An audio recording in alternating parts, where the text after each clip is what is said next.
Breakfast time, Gromit!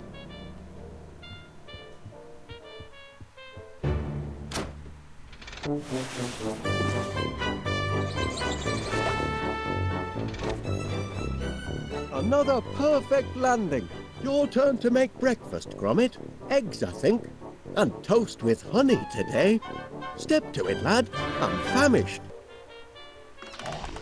Honey piped directly from the source. Everyone in town will want their own honey tap when word gets out.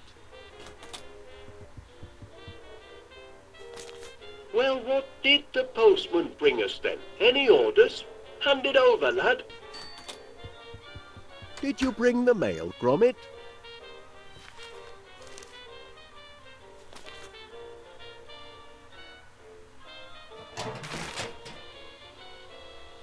Oh, no. Final demand. I don't know. There's payment due now. And a disconnection? Nothing but bills, Gromit. I can't look at these before I have my breakfast. If we don't find some steady customers soon, I don't know how we'll make ends meet. Oh, all right then. I'll open one, but just the one. Seems your subscription to Marrow Growers Monthly is up for renewal. Don't suppose you'd consider cancelling? Thought not. Oh, better pay up then. Now, where did I put my pen? Ah, yes.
Still no breakfast?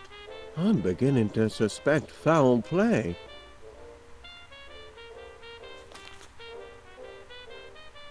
I suppose I should at least pay the wool bill.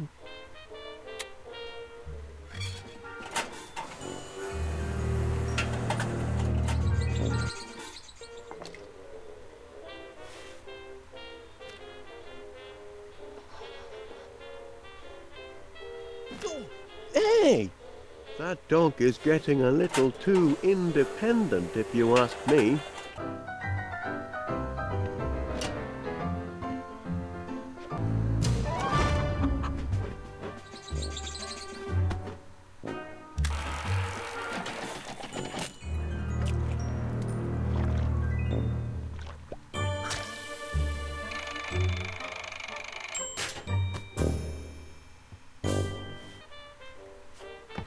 Honey, how sweet of you, Gromit.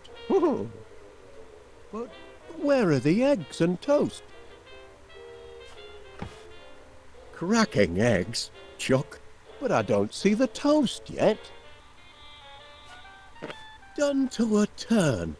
My compliments to the chef. Now that's what I call a breakfast feast. Wasn't so difficult, was it, lad? With a hearty plate of eggs and toast under me belt, I'm ready to take on the world. Gromit, I've a strange feeling this is the day our fortunes are going to change. Morning, Wallace. May I have a word? If it's about yesterday's little mishap, Oh, no, you see... I can assure you it was an accident, Mr. Pinner, and I'll certainly pay for the damage to your grocery shop. I was just putting the Sniffer 3000 through its paces. It's still only a prototype, you know. Oh, I realize that, Mr. Wallace. And what better place to test out a cheese detector than in a shop with such an excellent selection of cheeses? Happen. But you'll still have to pay for the damage, I'm afraid. Yes, of course. I'll put it all right. Though funds are, how can I put this, a little tight at the moment. Only until our new business is up and running. Aye, well, that's what I'm here to talk about. I understand you and Gromit are in the honey business now. Fresh deliveries daily, from bee to you. Ah, well, perhaps I can help you get on your feet. I'm having my annual sounding of the Crumpets Festival, and I'm clean out of honey. Can you deliver 50 gallons? 50 gallons? By tonight? Tonight? It'll more than cancel your debt, and it'll be good advertising for you. What do you say? I say...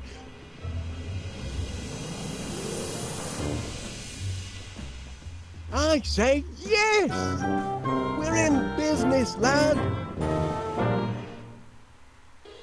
Heads up, no time for slacking.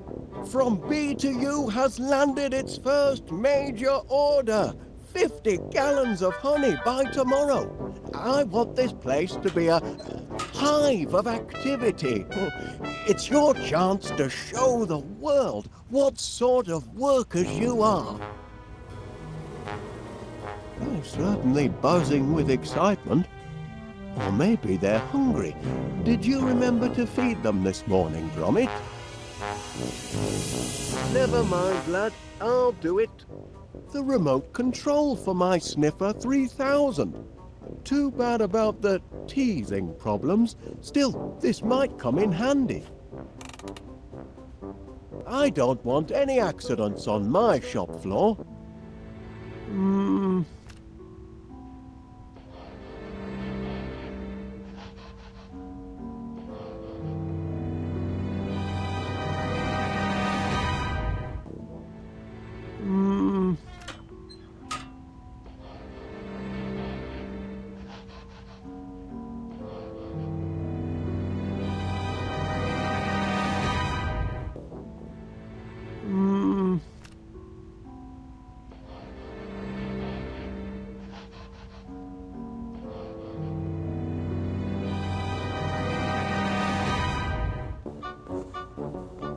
Flowers.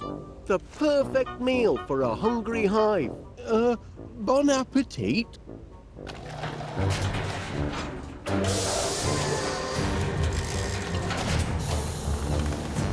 Oh! Not exactly a flood, is it?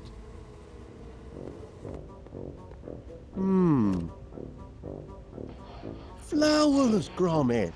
That's the weak link in our production chain. We need more flowers.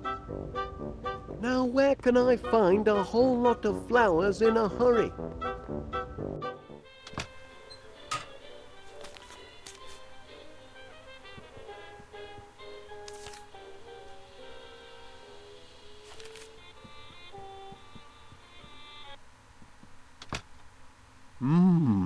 Last night's bedtime snack. Gorgonzola makes a nice change from Wensleydale. Beautiful morning, Mr. Wallace.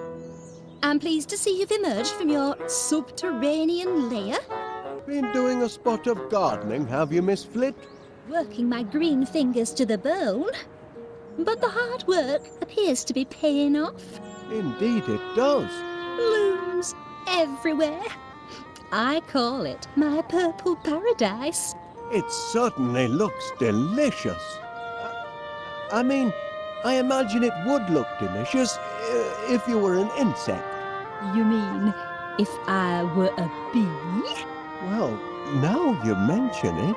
You want to feed my flowers to your bees? That is, if you don't mind. How many would you like? As many as you can spare. Oh, you can have all you want, Mr. Wallace. Oh, much obliged, Miss Flit. Here, you can jolly well grow your own. Righto. That's a healthy looking, what do you call it? Foxglove. If you want to grow them, you've got to know them. Such a fragrant bouquet. I say, those roses look appetizing. If you're a bee... I'm sure they do. And they smell heavenly. But they're not here to be trampled over by your buzzing bees. I hadn't noticed those flowers before. I shouldn't wonder. They're morning glories, and they're usually tucked up in bed by the time you emerge from your underground lair. Their scent is divine. Attracts a lot of bees, I suppose. Swarms of them, but I don't let them linger. That flower hasn't bloomed yet. I know it hasn't, the lazy thing. Oh, but the wait will be worth it. Oh? This flower will be the piece de resistance of my purple paradise. And the scent, absolutum heavenly. I'm simply mad about the purple pansy. There's nothing growing here. And whose fault is that? You had a garden, Wallace, but you razed it to the ground to feed your silly bees. Now you're making eyes at mine across the fence, but you shan't be plucking any of my blooms. Kindly reserve your green fingers for number 62.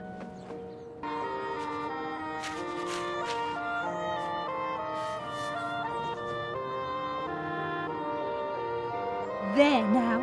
With hard work and a little luck, you should have a nice bed of flowers in 2 or 3 months. I can't wait 2 or 3 months. I've got a deadline. This evening. Oh, you poor, simple man. Nothing grows that quickly. I wonder. Rex Armstrong's Quick Grow Muscle Formula. Watch them sprout in seconds. If it works on people, perhaps I could adapt it to work on flowers. 3 miracle ingredients. Grow-team, Energize, Strongium. Well, I need a miracle, and fast. Shouldn't be too tricky to knock up a batch myself. Then we'll see who's got the grandest garden in West Wallaby Street. The hive will be humming in no time.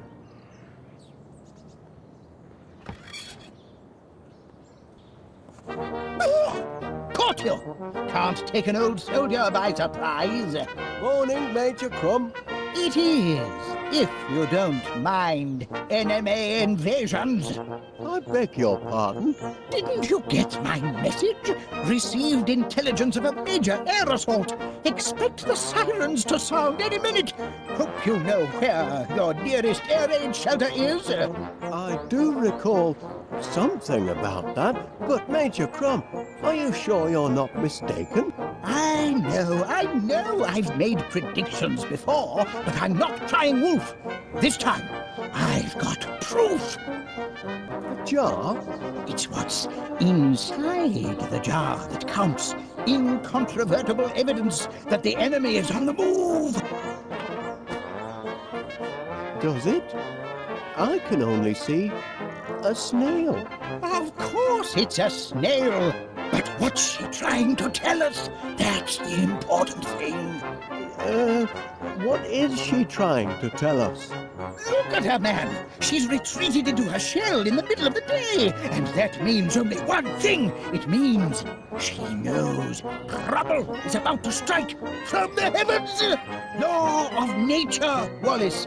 Learned it in France during the war. Never wrong yet. Good man, Wallace. I see you at least appreciate the seriousness of the situation. Now spread the word.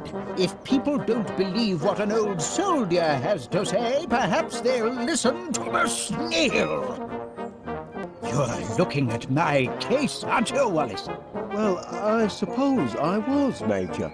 Bet you'd like to know what's inside. I am curious, yes. Ha! This case is packed full of government-issue protein bars.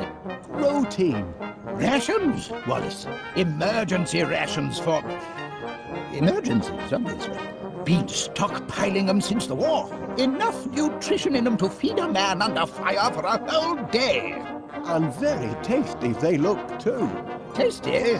They're foul, but packed with high-strength protein.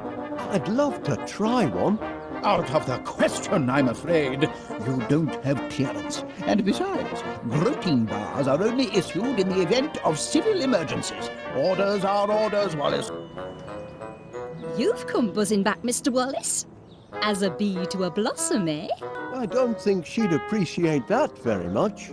I realise this may seem a trifle irregular, but Major Crum insisted I show you this. It's... oh. A snail? In my garden?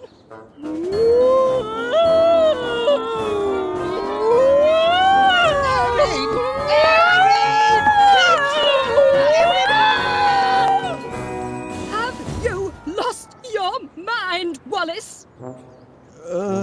I'm not sure, to be honest.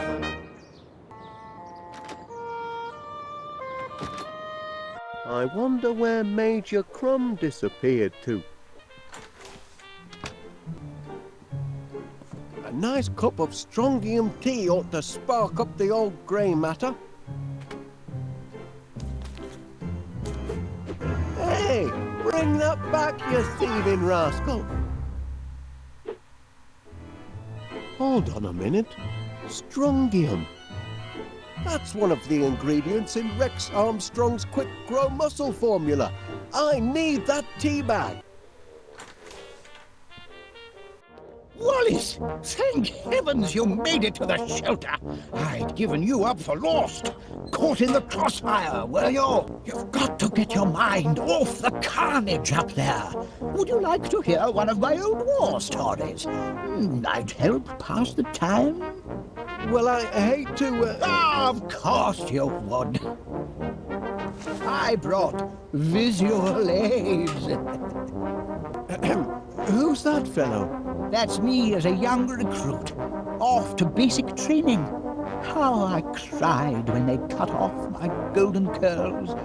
But I cheered up as soon as they issued me with a beautiful set of dog tags. Dashed useful dog tags if you happen to forget your rank or name. You've got it right there. Never go into battle without your dog tags, Wallace. What a face! That's me kitted out for heavy combat. That helmet took many a dent before the war was through. Without it, I could have become seriously loopy. Take my advice, Wallace. Never go into battle without a regulation helmet like the one in this picture. Now, there's a sight. That's me posing with Mother next to my 40mm Bofors. Look at the size of that monster. Big Betty, we called her. The gun, not my mother. Sounds like you were quite a soldier, Major Crum. Were, Wallace? Why the past tense? Oh dear. Once a soldier, always a soldier. Something you civilians will never grasp. And I'd be happy to prove it by charging into the fray. That is, if I were recommissioned and had a proper helmet with a cute little brim, and if I could find someone to take charge of this shelter and distribute the protein bars. Pardon me, Major. About those protein bars of yours. Rations, Wallace. Emergency rations for... emergencies, obviously. Been stockpiling them since the war. Enough nutrition in them to feed a man under fire for a whole day. And very tasty they look, too. Tasty? They're foul, but packed with high-strength protein. I'd love to try one. Out of the question, I'm afraid. You don't have clearance. And besides, protein bars are only issued in the event of civil emergencies. Orders are orders, Wallace. By George, this is an emergency! Private Gromit! I hereby issue you one Gromitin bar. Guard it well, and see that it lasts you all day. Wallace, here's one for you as well. Much obliged. Gromit could do the job. Private Gromit? Can I entrust my precious cache of Gromitin bars to a Pongo? Perhaps so. He's proven himself a trusty foot soldier. Yes. If I am called away to the front, I'd feel comfortable leaving Private Gromit in charge. But I haven't been recommissioned. Wait! Careful, Wallace. You're heading into hostile territory. The enemy has clearly landed and most likely set up camp in West Wallaby Street. Who knows what the Blighters have done to our once peaceful neighborhood? If you make it back alive, you'll have to give us a full report. In the meantime, eat your protein rations. The protein will keep your strength up, especially if you're captured. Brave lad! We'll keep the home fires burning. You see, Private Gromit, I told you he'd make it back to us alive. Our Wallace is a fighter. Bagged a few of those blighters, did you? Nothing like an inspirational poster to boost worker productivity. For some reason, my boys aren't terribly fond of this one. I'm not sure I like that big fella's attitude. You there!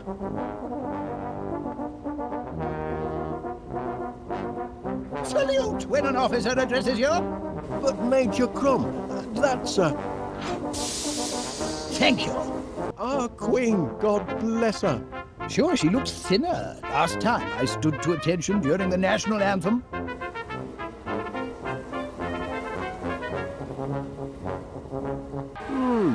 Place could use a good spring cleaning. The unfairness of it all, Wallace. A born fighter like me, stuck in this shelter while battles are raging overhead. You can go if you like, Major. Private Gromit can oversee this shelter and dispense the rations. Yes, that's all very well, I suppose. But I'd need a good sturdy helmet with a cute little brim like the one I had in the war.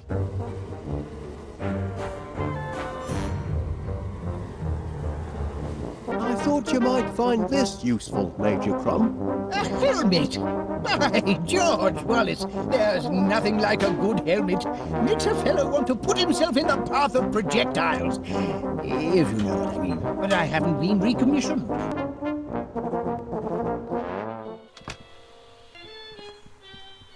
So that's where the dog tags went. I'm sure Gromit will be glad to get them back. What's the situation above? Fire and desolation as far as the eye can see?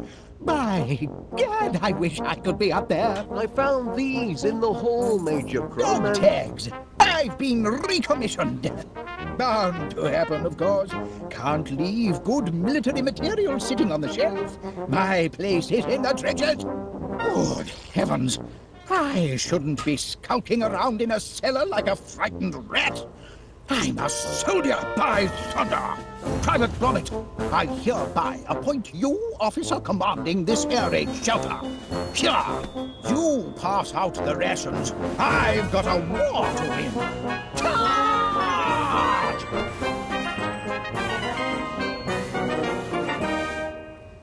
Request dispensation of Gromitin bars, soldier.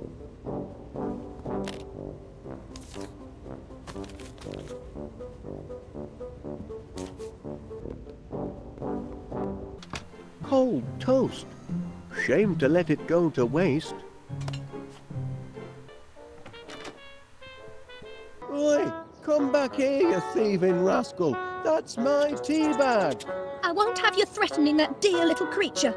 Not while he's in my garden. You're persistent in your attentions this morning, Mr. Wallace.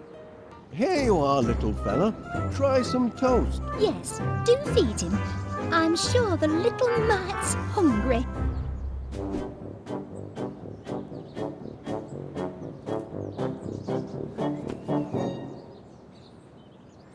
What are you looking for exactly?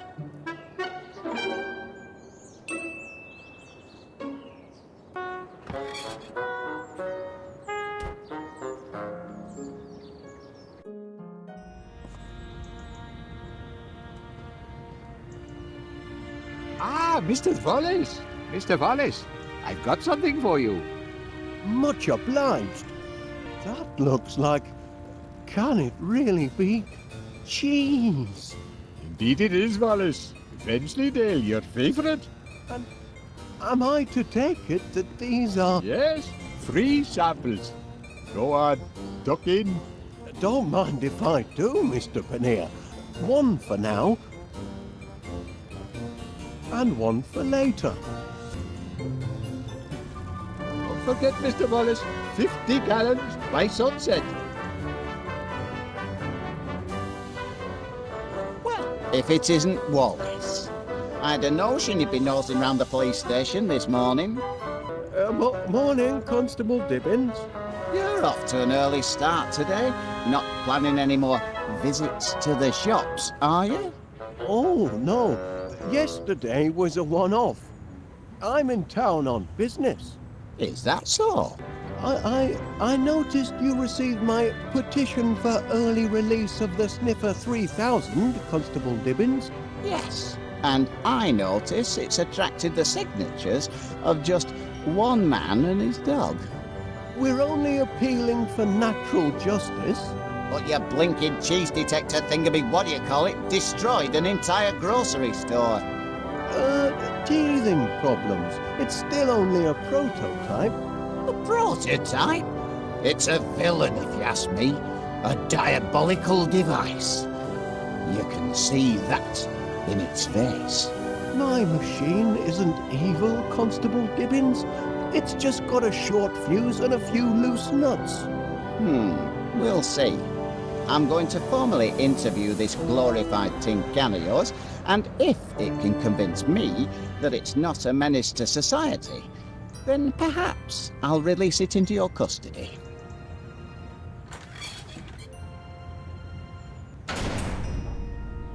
You there, prisoner. Kindly look at me when I'm talking to you.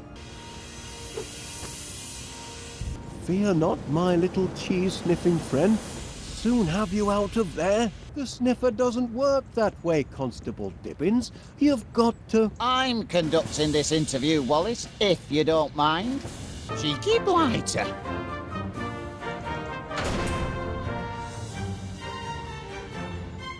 We've had our little chat. And? I'm afraid there's no talking to your sniffer. Hardwired for criminality, I'd say. Must be awfully hot under that helmet, I reckon. A sunny day like today. It's a trifle sweltering, yes. But danger and discomfort are all in the line of duty for an officer of the law, though most folk don't appreciate it.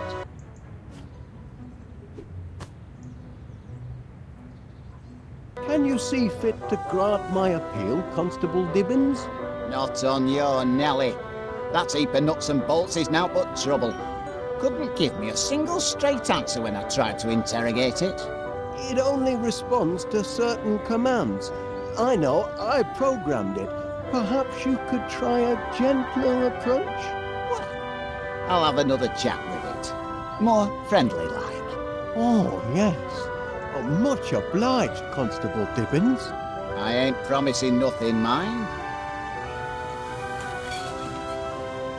Time we had a little chat. Look at me when I'm talking to you.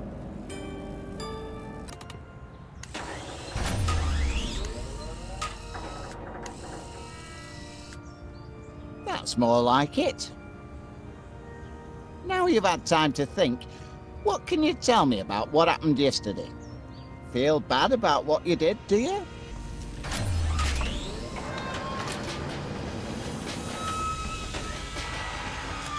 He's weeping. Maybe this contraption's got feelings after all.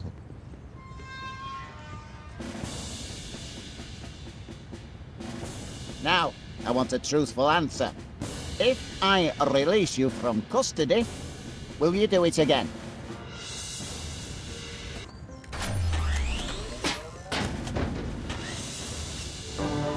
Well, I'll be darned.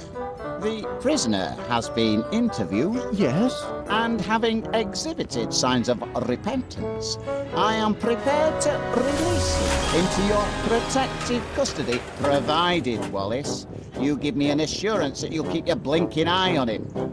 Or it. Or whatever he answers to.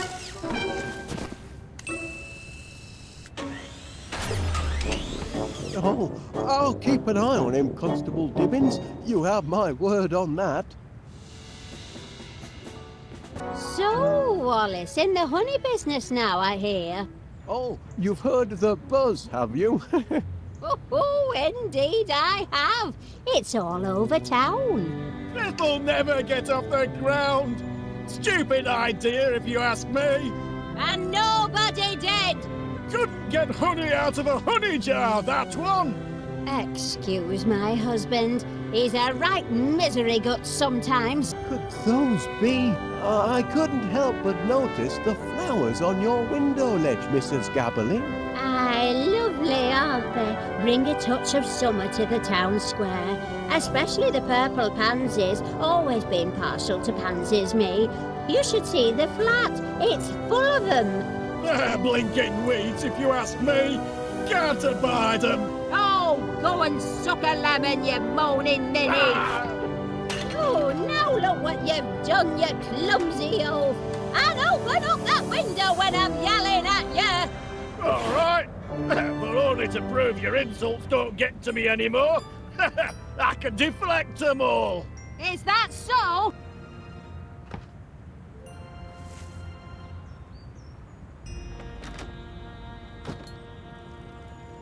I'd be happy to take these flowers off your hands, Mrs. Gabberly. That is, if they make your husband unhappy. That's a good reason to keep 'em, to my way of thinking. But go ahead if you want 'em. Much obliged. Pardon me, Mrs. Gabberly. I wonder, that is, could you spare a... Verb. Sorry? Give me a verb, Wallace. An action word. Oh, playing a word game, are we? In a manner of speaking. Oh, well, let's see. A verb.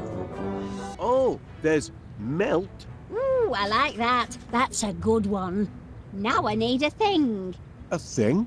Aye, you know, something physical you could touch. Something I can touch. My suggestion would be prune. Why not? Now a descriptive word, if you please. Mild? Oh, that's a corker, that is. Last one, nearly done. I need another thing. Or like a person or animal. A person or animal? Now, let me see now. Gentleman? Yes, that's a thing.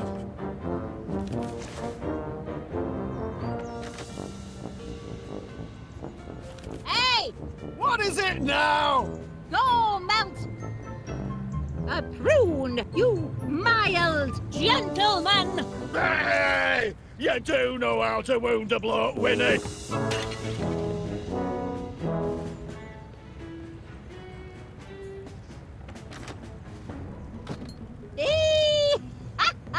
Got him that time. Serves him right for being such a grumpy old grandad. Would you mind, if I, that is, could you see your way fit to lending me that pot of pansies, Mrs. Gabberly, for business purposes? Business purposes? Well, be my guest. I've got bunches of them.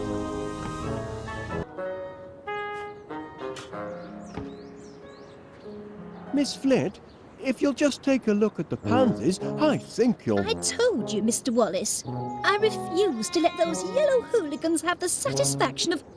Oh, purple. You see? They're mending their ways.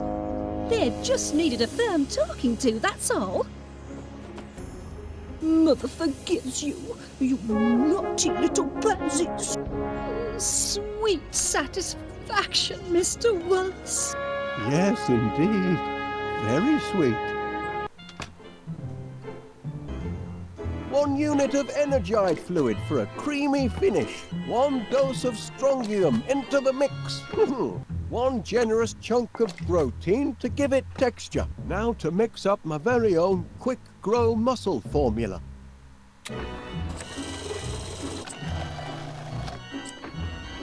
That ought to do it. No, the mixomatic's all mixed up. Stop! Stop! Help! Gromit!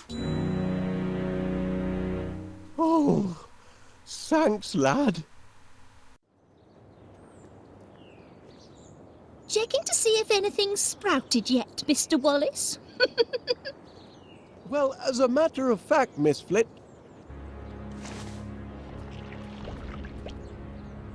Really? I don't see what you're hoping to... Oh! I don't believe it it! works! It works! The homemade quick grow miracle muscle formula works! We're in business, lad. You see, Gromit, look where a bit of enterprise can get you. If I hadn't found that flyer you chucked in the bin, I'd never have been able to concoct my miracle grow formula. And then where would we be? You really must be careful what you chuck out, you know. Blinking Nora! Oh, my word! I think I'm going to faint. This ought to be plenty of fuel for the old pollinator.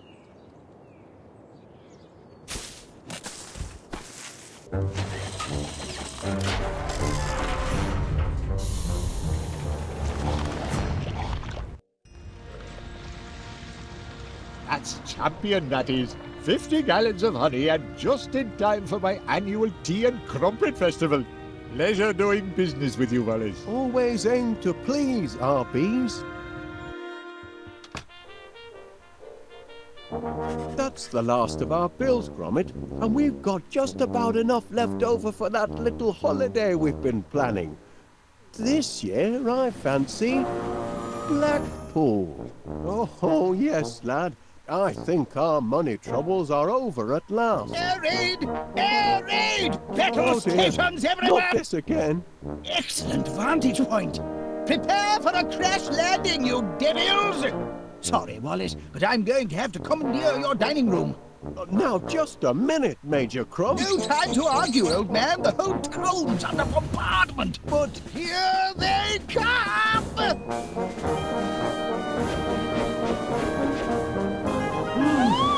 There's an egg, Gromit. Giant bees. Heaven help the good citizens of West Wallaby Street! Civilians out! But that's an order, Wallace. Private Gromit, kindly escort this civilian from the battle zone. good heavens, Gromit, you don't suppose those monsters have anything to do with our honey-making operation, do you? Bumbling heck! My quick grow formula, it didn't just affect the flowers. Just hope it's a wrong number and not more bad news.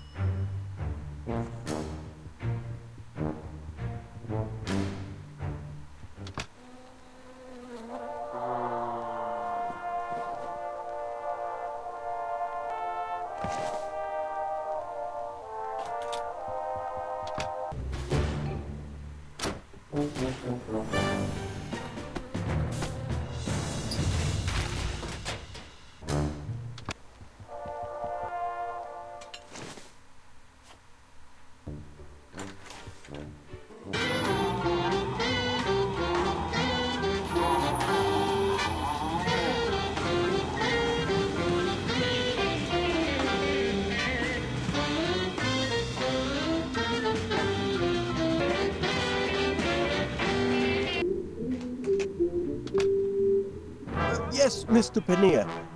Well, of course you're upset. Being dive-bombed by giant bees isn't good for any business.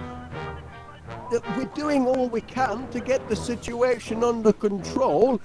Normal honey service will be resumed as soon as possible.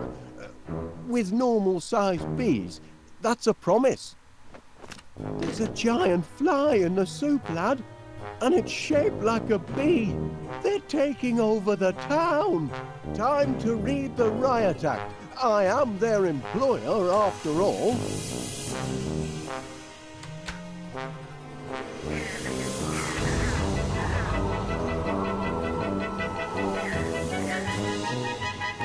Oh!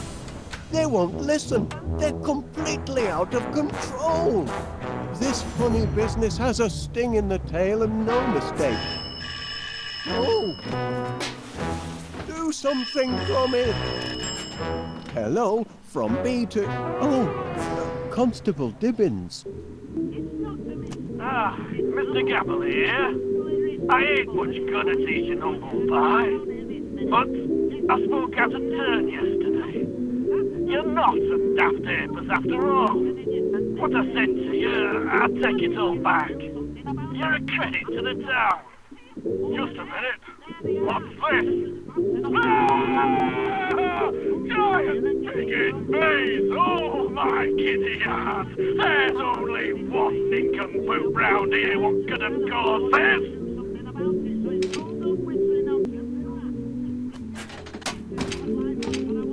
Careful with the auto-flip frying pan, lad. The timer mechanism is very delicate. It's liable to spring at odd moments. Oh, I don't know that I'd say...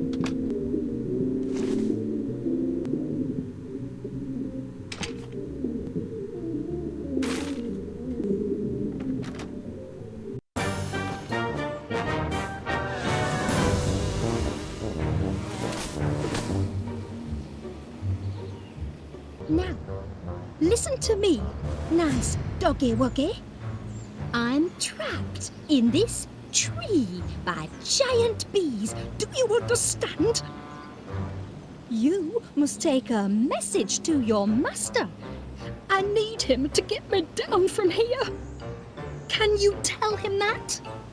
Oh, wait a minute. Give him this. It's a note.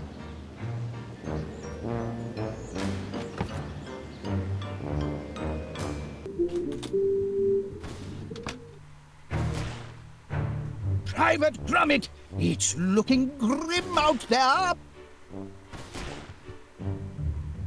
That's right, soldier. Help steady my aim.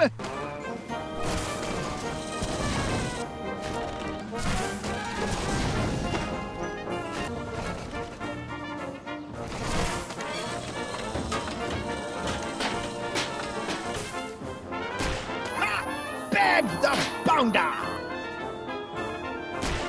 Try getting out of that one, fly boy!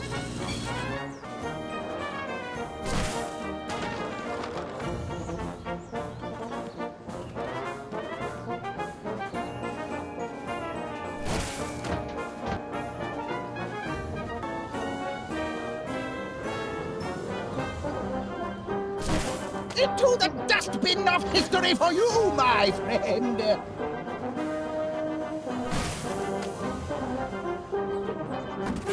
Right where he belongs, the fiend! If you see that! Ha! Blew him right out of the sky! That'll teach him. A thrilling sight for you, Private Gromit! Why, I feel like a young man again! Calls for a celebration, Private! Meet you in the mess in 20...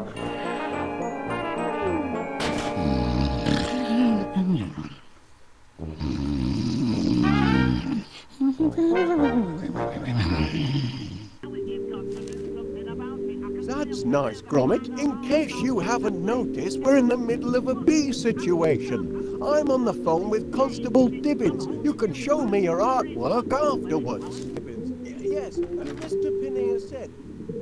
Yes, I know.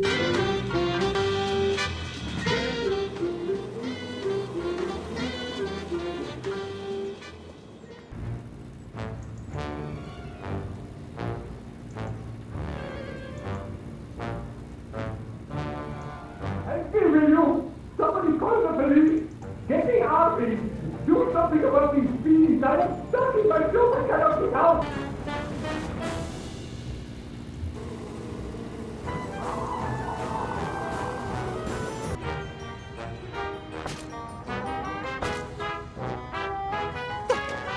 you want?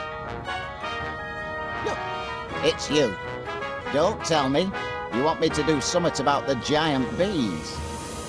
We're on the case, all right? Them buzzing bandits will feel the full weight of the law, make no mistake. But, well, it's complicated. Don't know what the charges would be, exactly. Nothing in the penal code about giant bees, so far as I can see. But rest assured, I'm looking. Oh, and tell that master of yours he left something behind. There was another cheese too, but I kept it for me sandwich. Fair payment for me troubles, says I. Back again, pet. Nice to see another soul game enough to stand up to them bees, even if it is, pardon the expression, a dog. Ooh, blinking Nora, look at Mr. Panea, shut up in his shop like a prisoner, and all on account of a few blinking bees. You don't see Winnie Gabberly chucking in the towel. Didn't close during the hedgehog riots of 72, and I ain't closing now. Besides, where would I go if I did? I ain't going back tit flat with old man Gabberly. Not till he says he's sorry. Tossed out all me pansies, he did.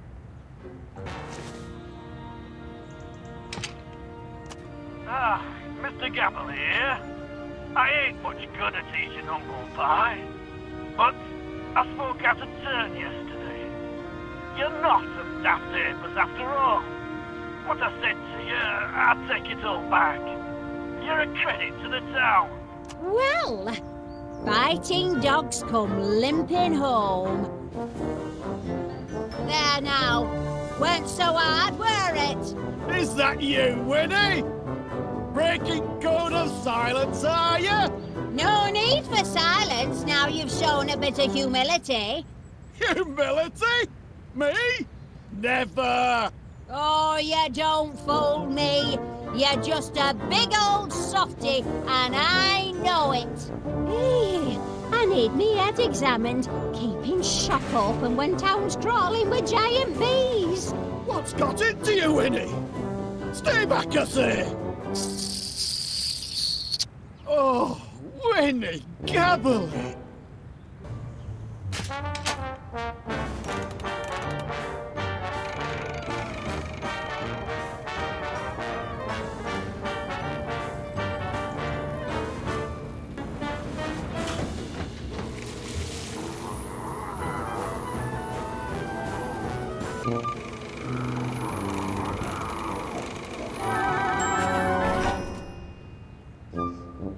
Sorry for the delay, Mr. Panea.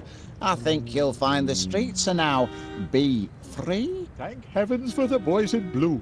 Now, I'll have to ask you to accompany me to the station. There's some paperwork we need to fill out. Nothing too bothersome. Happy to do my part. It's citizens like you what make my job a pleasure, Mr. Panea.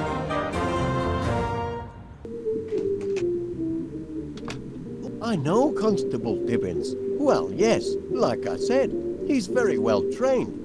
Right then. Goodbye, Constable. Good work, lad. Seems you took care of the downtown gang good and proper. But so long as they're still supersized, our job's only half done. I'd better get to work on a reverse growth formula.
pacified all the bees, Gromit?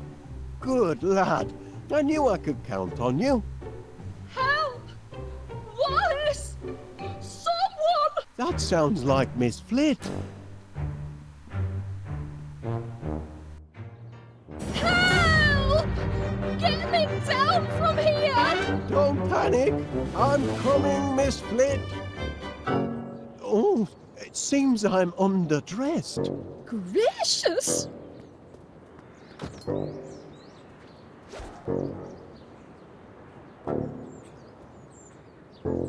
Hang on, Miss Flit.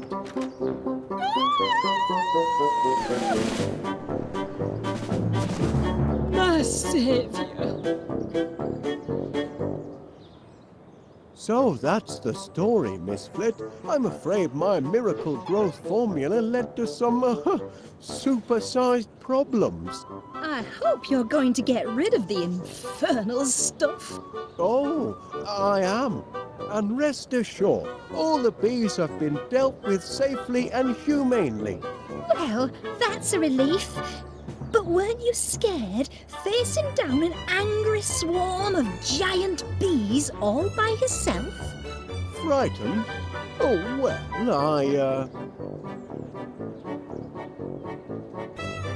Well, I was heavily outnumbered, of course, but they soon saw who was boss and that the sting was on the other foot. I was terrified.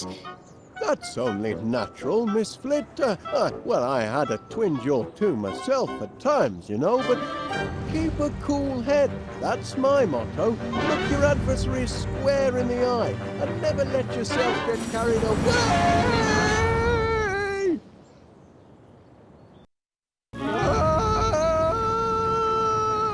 Put me down! Get off! It's Gromit! Blinking Nora! The Queen's trying to turn me into royal jelly! The ingratitude! After I've built her a hive in solid brass and a magnetronic pollinator thingamajig to take all the hard work out of money making. Oh, I'm beginning to think I should never have mixed this growth formula at all. I ought to chuck it away. Hey! Easy, old girl. No need to get excited. Put me down gently and no one will get hurt. Oh dear, nothing in the beekeeper's manual about aerial abduction. Help! Help! Gromit! Atta boy! I knew you'd come through! Raise the ladder, lad!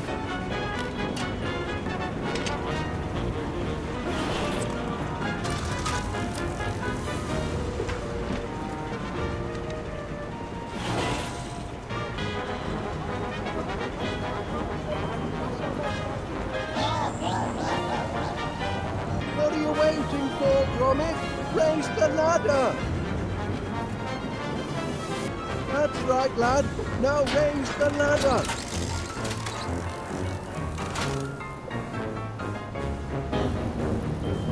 Oh!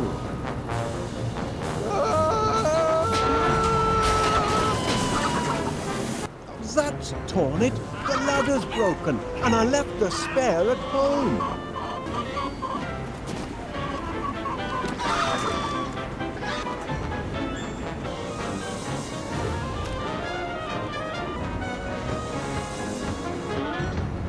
Lend me a hand, Gromit.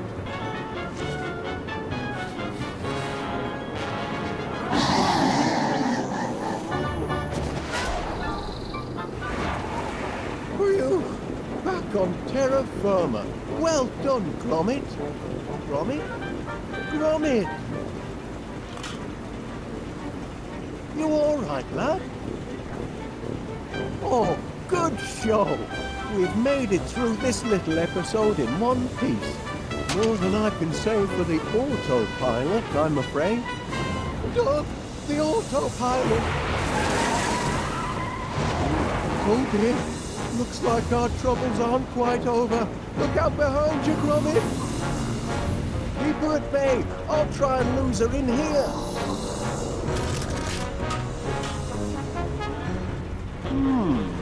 Perhaps the honey could use a little kick.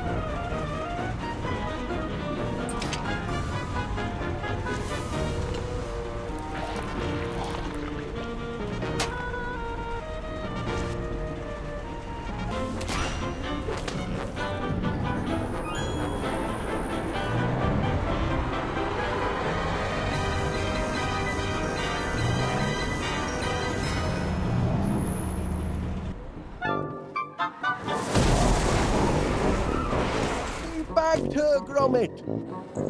Ooh, cracking teamwork, lad!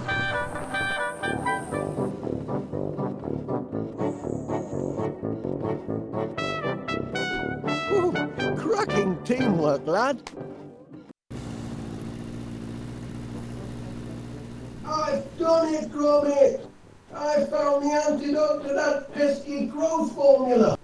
Now we can finally cut our bee problem down to size. Though there is one small complication.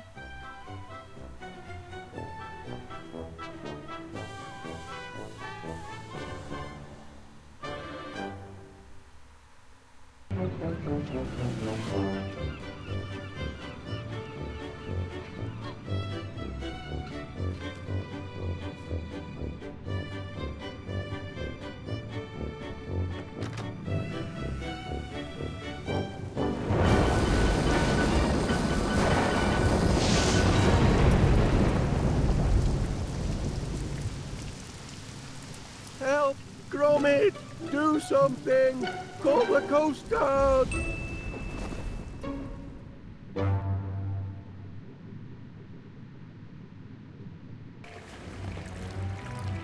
Talk about raining cats and dogs, our plumbing's in a right pickle. Fetch me my spanner, lad, while I stick me finger in the dike.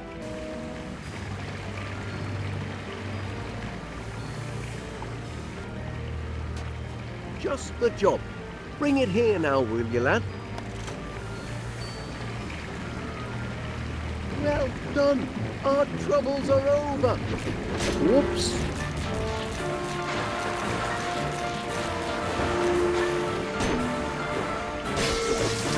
Crikey, that was a shock. Best trip the circuit breaker, lad. And stay clear of the water. It's electric.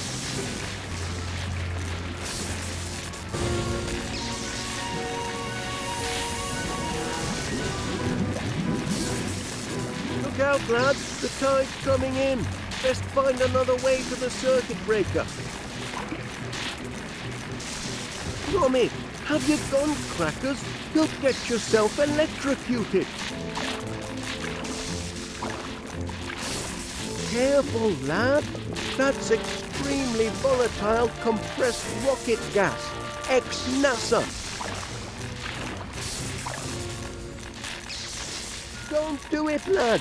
You'll blow yourself to smithereens. Lincoln Laura. Well done, Gromit. All be fixed in a jiffy. Just a moment. Turn to the right. And now it's safe to hit the lights. That's better. Oh, there you are. Well, we'd best clean up. Crack on, lad. There's a lot to do. Sorry about the unseasonal weather. I'm afraid it means we'll have to put off our little trip to the seaside. Unless we bring the seaside to us.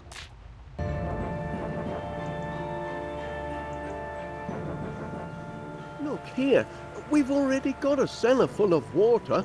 Just a few more items. There we are. And we can enjoy the seaside from the comfort of our own home. Ho, ho, ho. Won't that be something, lad? We'll stay home for the holidays and have our own beach to boot. Lucky the rain's let up for now. I'll be back in a trice with all the necessaries. Sun, sand and beach umbrella coming up.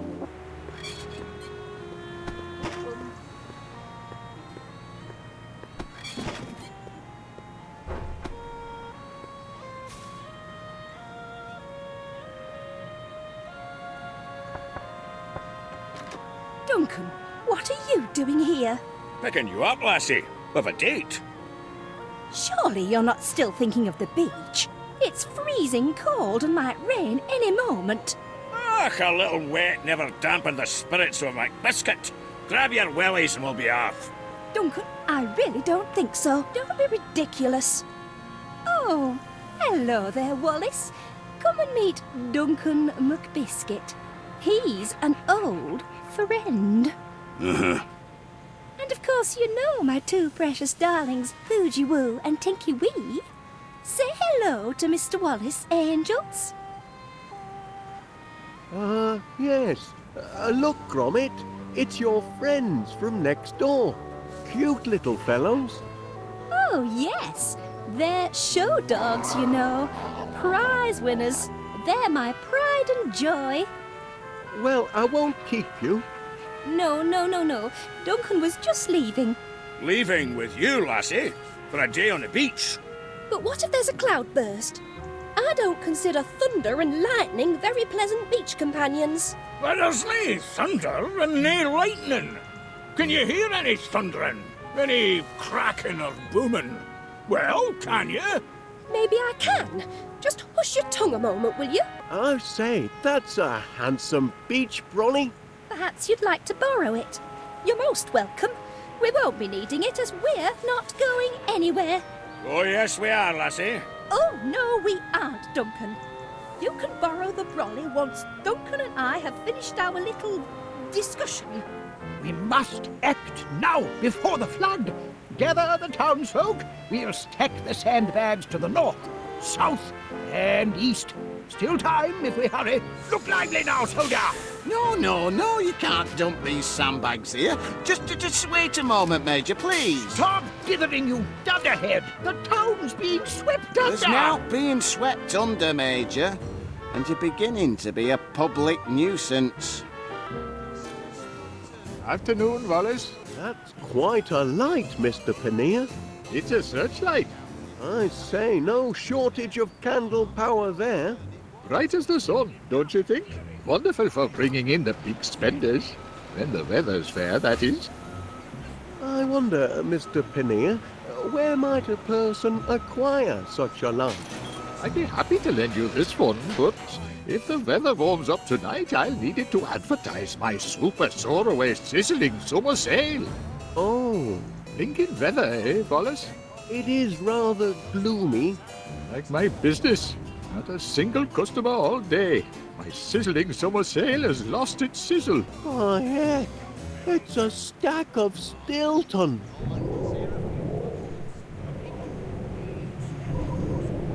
Oh, was that the earth-shaking roar of thunder?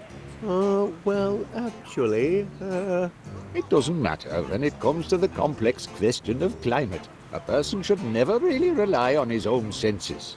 Only the experts really understand the weather. oh, what's the latest cheese of the week, I wonder? Stilton. And that reminds me, I've just sent the truck out with your delivery. When you return home, you'll find it waiting patiently on your doorstep. Ah, just like Gromit. You know, Mr. Wallace, there's nothing like coming home to a faithful, loyal Cheese, I quite agree. Two fine flavours that work well together. That's a nice sentiment. Yes, soldier, out with it. Well, if you'd like to unload these sandbags, I know just the spot. Just as I told you, the people are pleading for sand, and we've got to give it to them. I'd like to give it to you, you loony old goat. But if you've got a need for sandbags, Wallace, I hereby grant you permission. Oh? You grant permission? Indeed. Take all you want, Wallace. Infernal cheek! I'm the commanding officer here, you jumped-up Jobsworth, and I hereby revoke permission. Can't you be cooperative just this once, Major? Cooperative? Don't know the meaning of the word. Sounds subversive to me. All right, Major, how about this? Why don't we ask Wallace here who's in command? This young Pongo? Very well. Why not? Tell us, soldier, who holds rank here? Remember your training. 2 fine flavors that work well together. We're talking about who's in charge, not flavors. Just a moment. Are you saying that instead of bickering over who's in charge, we should be working together as a team, like steak and kidney? Are you saying that in a crisis like this, we must act as one, like a well-trained commando unit? Actually, it's a sign. Exactly, a sign that we can rise above our squabbles. Very well then. Here's what we'll do. We'll send these sandbags off with you. Thank goodness. Well, I'll be off then. I can hear an hot meat pie calling me name, yes I can. Ernest Dibbins, it's saying. It's tea time. Fetch the blinking ketchup, Ernest. Now then, soldier, all I need is your requisition form. Requisition form? That's right.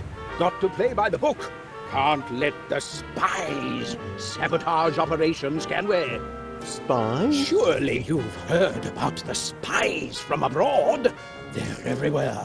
Don't look so rattled, man. Just bring me your requisition form, and you'll soon be neck-deep in splendid sandbags. Oh, right then.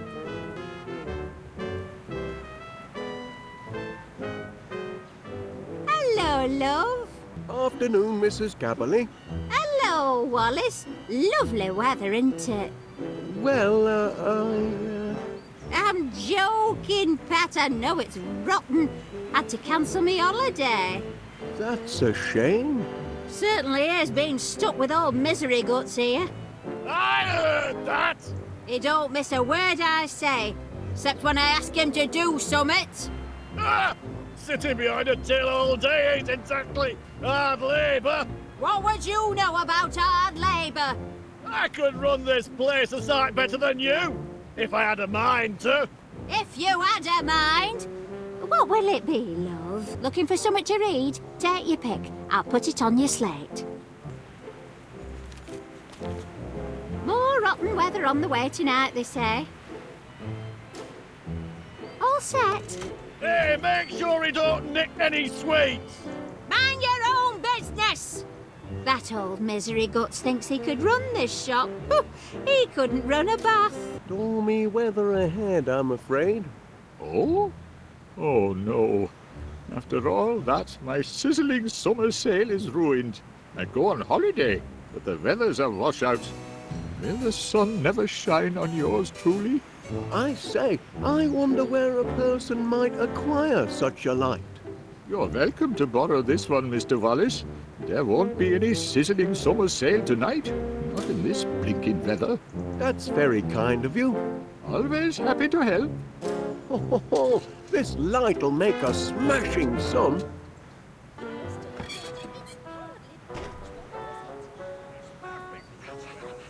Oh, a special order for 62 West Wallaby Street. Stilton. One of my favourites. Ah, yeah, it's mouth-watering. I'll just borrow this. Just the thing for our cellar-based indoor beach experience. You wouldn't go to the seaside today, would you, Wallace? You'd stay inside with a cosy cup of tea, inventing some clever thing, wouldn't you? It's certainly cozier indoors. Just so. Now, Duncan, it's time you were on your way.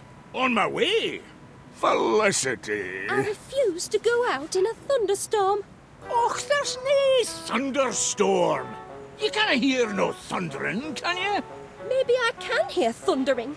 Just button your bagpipes for a moment, will you?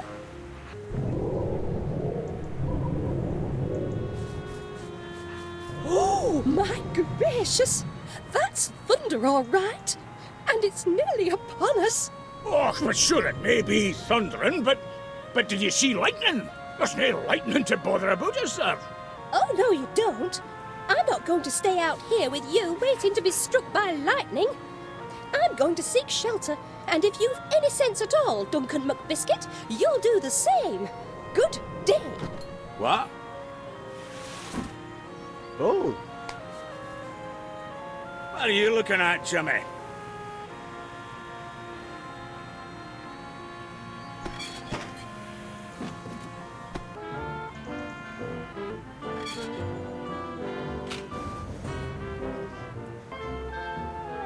it's only for cheese, but Give that here. Good heavens. Special orders? Deliver to 62 West Wallaby Street. You've done the service proud, soldier.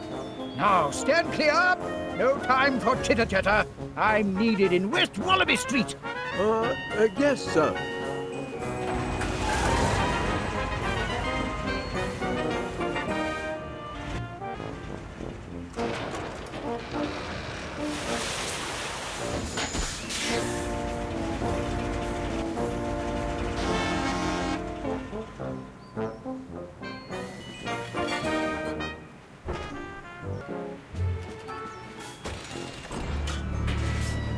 Whoopsie-daisy.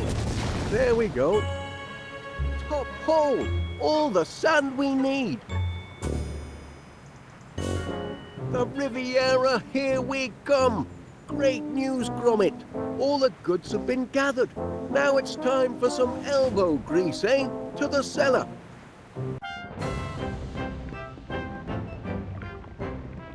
Job done, Gromit. Time to relax on the beach, eh? We deserve a holiday. Just a minute. Such a lovely beach. It's a shame to keep it to ourselves when we could share it with paying customers. Just imagine, West Wallaby Street Water World. A genuine beach house, complete with its own all-weather seaside in the cellar basement beach attraction. Oh, we'll be surrounded by happy holiday makers. It'll be grand, Gromit. Honestly, what a waste of time. This man's ruining my blinking holiday. I'm half a mind to take my Don't bucket and get spade and sand in go your home. sandwich. I was only teasing. Just ask that great big pudding Shut there. up! I ain't no pudding. You These talking dogs are disturbing the shite. peace. Bylaws state that all livestock must be kept Poppycock, under proper control my in darlings public wouldn't disturb a places. fly, and they're not livestock. I want a refund. I want a refund and all. Refunds would indeed appear to be in order, Mr. Wallace. What do you say? Well, here at West Wallaby Street Water World, customer satisfaction is our top priority. If you'll just be patient, I promise we'll have everything under control by supper time. You've got till supper time, no later. Not much of an holiday so far, I'm sorry to say. Those mutts are a threat to public Stayed in the safety. shop and Enough dusted of me that tin man. fruit display. Calling my dears livestock. We can't afford to give refunds, Gromit. We've spent all our money doing the house up. This could be a financial disaster. What are we gonna do, lad? I never thought we'd have a house full of unhappy holiday makers. Bunch of moaning minis, if you ask me. I'm having a grand old time. Well, that's one satisfied customer anyway. There we are. This customer relationship management isn't so hard, is it, Gromit? There's hope for our little venture yet. You'd best get supper started. Make it a feast to remember. I'll see to our guests. We'll soon have a house full of happy campers, eh, lad? Your searchlight is just what West Wallaby Street Water World needed, Mr. Paneer. Everything satisfactory, I hope? No, not satisfactory at all. A certain Scottish gentleman has been deconstructing my constructions. Perhaps the management could have a word with him. I'm afraid Mr. McBiscuit is rather difficult to pin down. You've got to do something. If I can't finish my sandcastle, I'll have to insist on a refund. Your castle looks very handsome, Mr. Paneer. Such charming little bucket shapes. I do admire creative artists like yourself. Oh, thank you, Miss Flit. At least someone appreciates art and craft. Look, it's almost done. What do you reckon? Very nice. That's the horrible dungeon where the mean, bullying knight is kept locked in chains.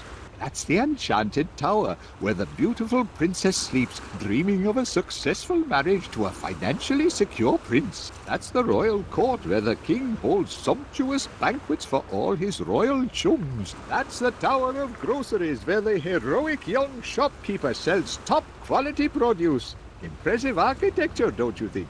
Oh, yes. I should look in on our other guests. But I'm nearly done. Just one last touch. There. The perfect finishing touch. The mark of finest quality produce. Miss Flit's going to be impressed.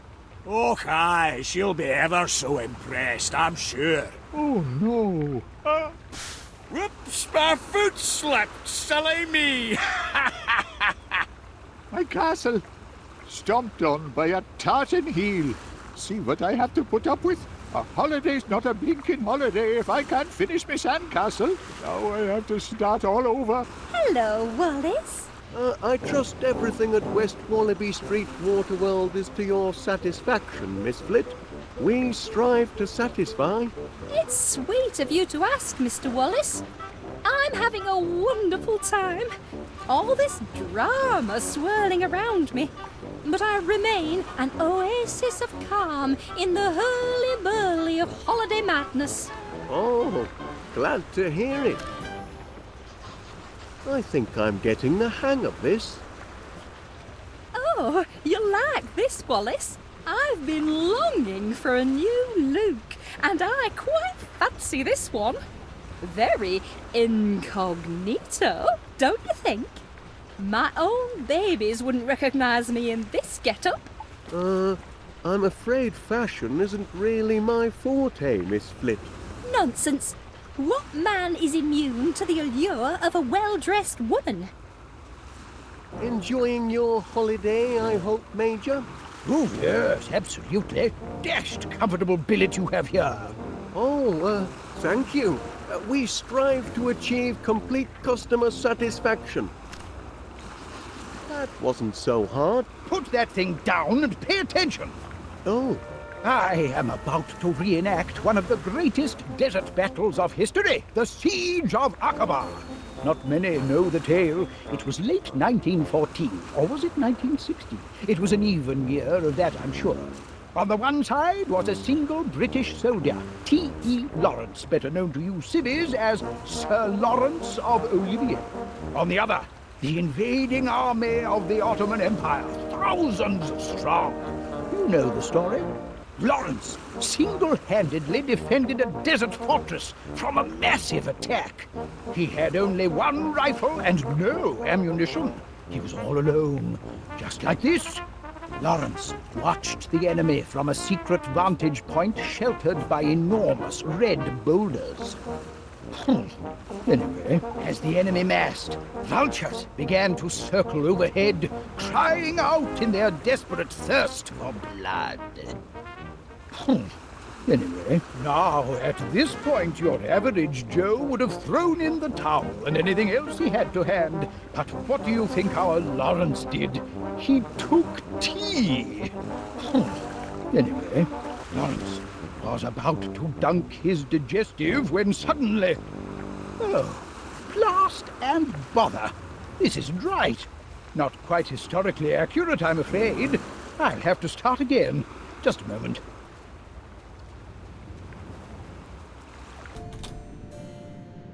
Hard at work, eh, Gromit? That's what I like to see. We'll soon have a house full of happy holiday makers, never fear. Oh, cracking idea, lad. Everyone loves a copper. You'd best attend to your pots and pans, eh?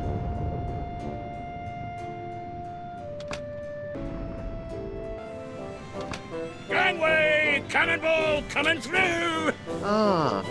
Mr. McBiscuit, may I, have a word? Later then. Crikey, the infrastructure's getting a lot of wear and tear. Very fashionable.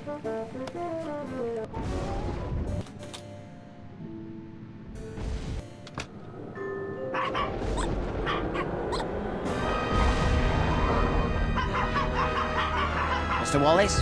I'd like a word with you, if you please. Enjoying your stay at West Wallaby Street Waterworld, Constable? I'm this close to having your establishment shut down. Shut down? You heard me. These dogs are a public nuisance and an health hazard and all. Oh dear. Went bonkers, they did. And all because I tried to clear away that horrible little toy of theirs. I don't approve of litter, you know. I believe Miss Flit... I've warned Felicity Flit and all, and now she must face the full force of the law. I'm issuing a formal caution for the disruption of lawful quietude. It's the third I've had to write today. The third? Aye, the first two got eaten. Give this one to Miss Flit and tell her to remove her animals or I'll be forced to shut the place down. Gromit won't mind if I borrow this.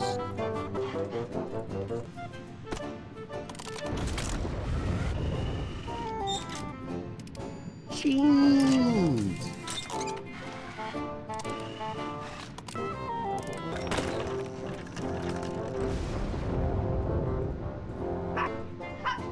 This needs ironing, it does.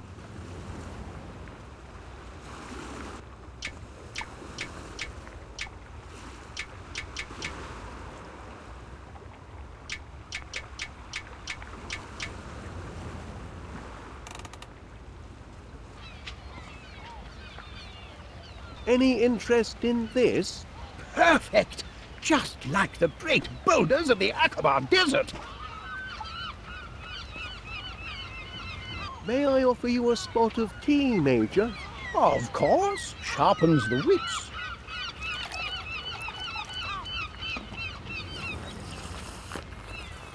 You're in luck, my boy. I was just about to reenact the siege of Aqaba. You know the story? Sir Lawrence took cover under massive red boulders. Just like this. Vultures circled the sky, crying out for blood. Just like this, our Lawrence, cool as a cabbage, took tea. Just like this. Lawrence was taking tea and about to dunk his digestive when suddenly 10,000 howling Ottoman soldiers charged the fortress. Tea was ruined, obviously. But did Lawrence of Olivier give up? Never! He took his rifle and levered the great red boulders down the dunes, rolling them straight into the enemy horde. With the invaders in disarray, Lawrence, armed only with his bayonet and still desperate for cover, counterattacked. He took them on one by one until he achieved total and complete victory!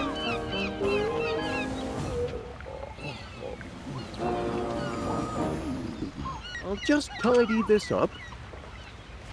Making progress. I'm almost done. Have a look.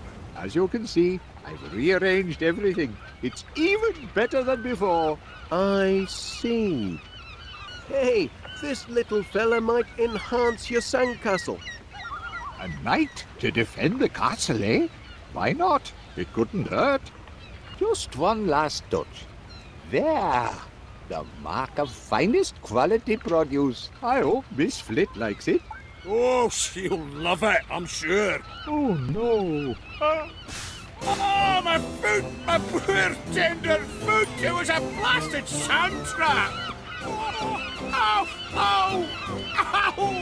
Ow! Well then, should be able to work in peace now, I reckon. Oh, well, jolly good.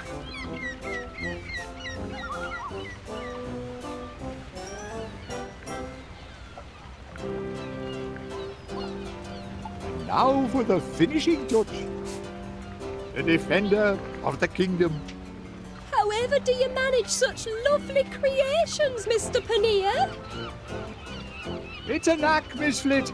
If I hadn't made it into grocer school, I might have been an engineer. But of course, groceries are my first love. Anything else I can assist with? No, thank you, Mr. Wallace. You may consider me a happy camper and most satisfied customer. We do aim to please.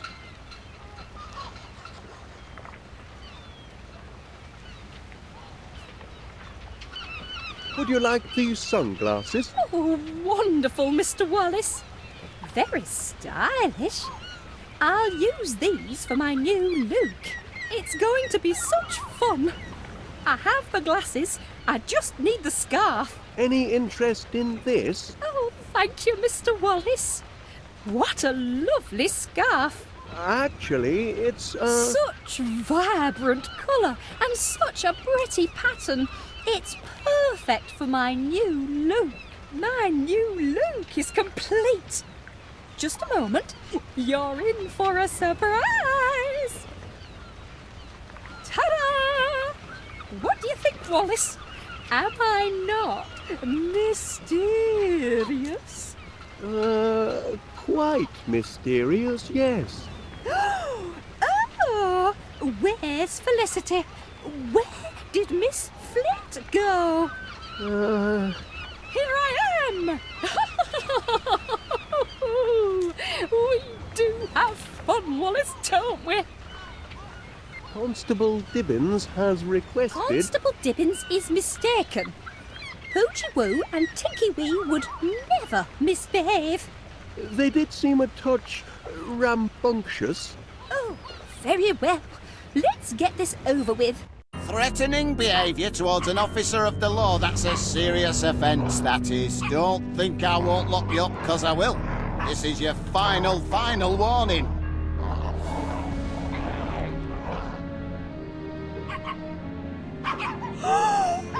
Oh, gee, whoa! Take it away! How could you behave like this? Mummy is very disappointed. Very, very disappointed. And what did you do to upset my precious cupcakes like that? Cupcakes? My darlings, did the bad man upset you? Don't be scared. Mummy's here now. How about a little dressing up game to make it all better? Do you want to play dress up? Oh, yes you do. Yes you do. Oh, come along, my sweets. She's lucky I didn't throw those mutts in the kennels. Hour this close, hour, you can only push PC Ernest Dibbins so far. I hope your holiday is proceeding in a satisfactory manner, Constable. Satisfactory? Yes. Yes, indeed. Everything appears to be quite satisfactory, peaceful, and in order. Thank you, Wallace. Champion, we're getting there.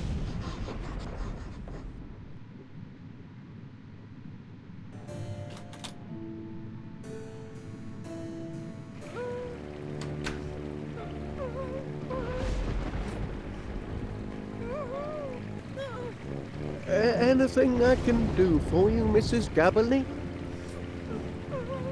Oh, dear. Oh, what a mess I am! But it's me own fault for letting that mangy McBiscuit get under me skin. Why should I care what he says? As me mum taught me, sticks and stones will break your bones, but silly names can never hurt you. Hey, here comes trouble! You big fat pudding! Big fat pudding? Oh, it's true enough, I know it. I'm out of shape for a beach holiday. Perhaps I should just get me refund and go home. Oh, no. That's kind of you, but it's no good. I can't be talked out of a mood like this, can I? Oh, well, I'd go home to Mr. Gabberly, but there's no point. Won't get no sympathy from him indoors, will I? Beg pardon? I'd go home to Mr. Gabberly, but there's no point. Won't get no sympathy from him indoors, will I? A bit of romance. Oh, cheeky. But yes, Gabberly does have his romantic side. Occasionally. Oh, you're a real good listener, you are, Wallace. He happened to maybe knocking on. Too old for a beach holiday, that's for sure. Fresh as a daisy. Oh, I don't know about that. But it's ever so kind of you to say so.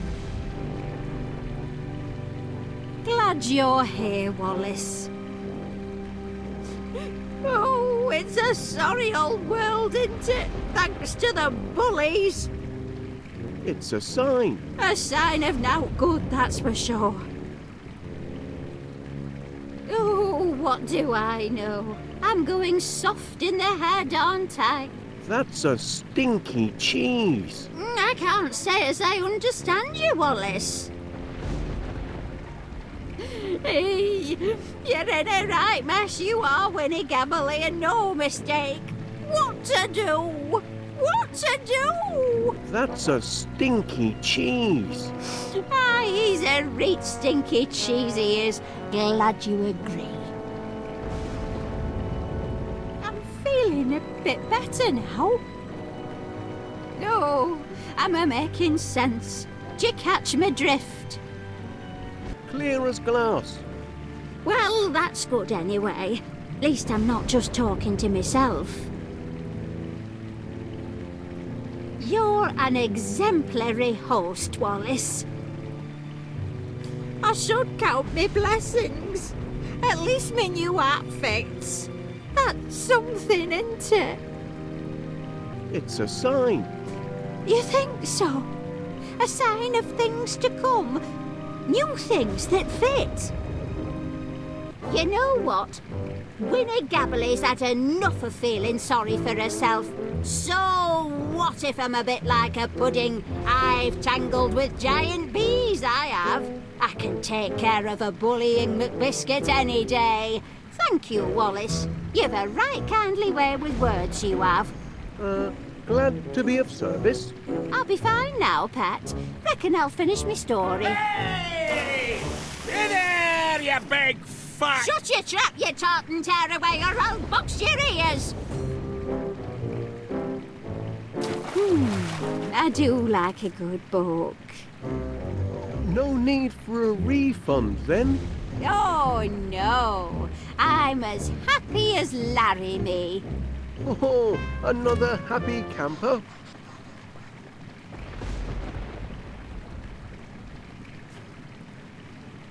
Ha ha! At last! A house full of satisfied customers, just as I predicted. I'd best tell Gromit to lay the table.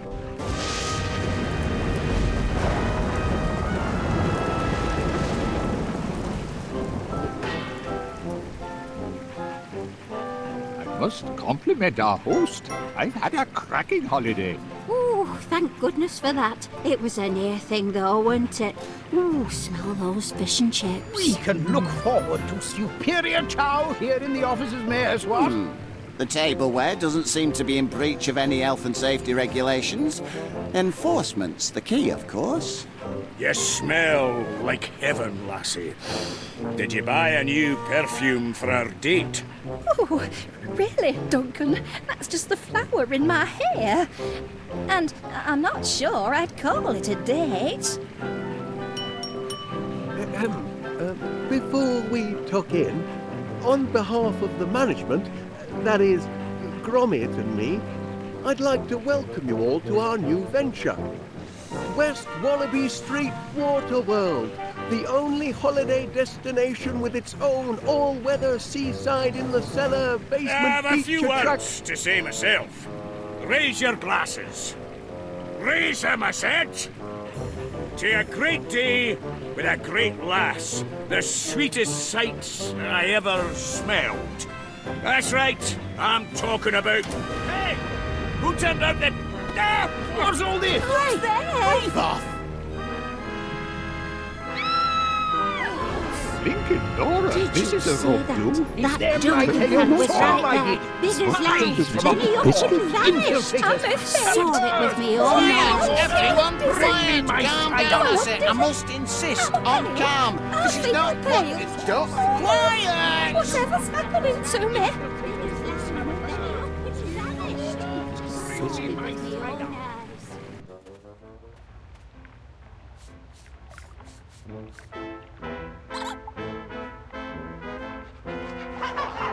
Help me! Help me, somebody!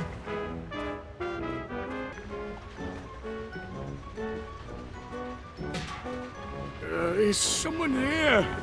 Help me! I can't move!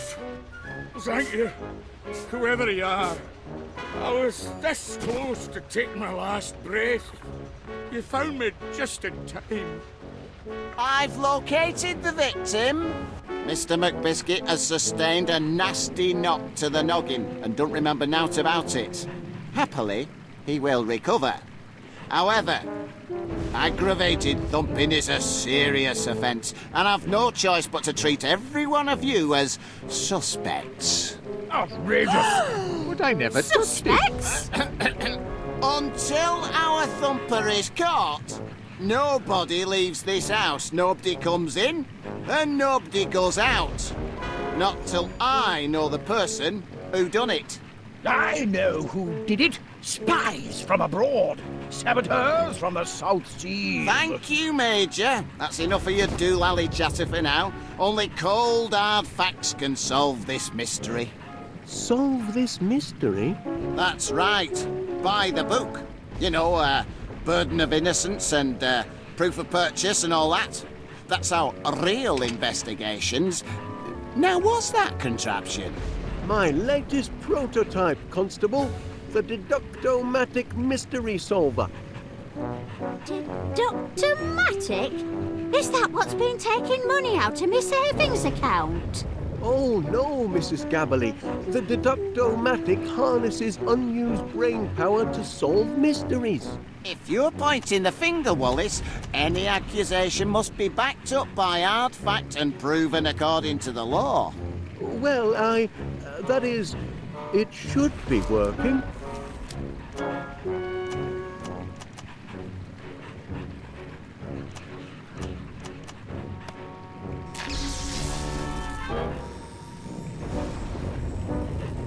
Aha! I've got it! Right then. Tell us, Wallace, who thumped Duncan McBiscuit? Who done it? Who done it? Oh, that can't be right. We're waiting. Just a moment. Any idea who done it, lad? You wouldn't mind pointing him out, would you?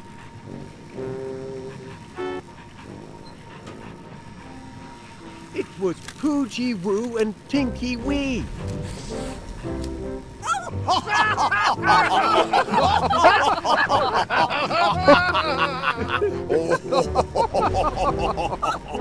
Two wee pups laying Duncan low? That's daft, that is. Aye, silly that. The very idea of accusing my dear doggies. How absurd! Aye, quite absurd. Absurd, eh?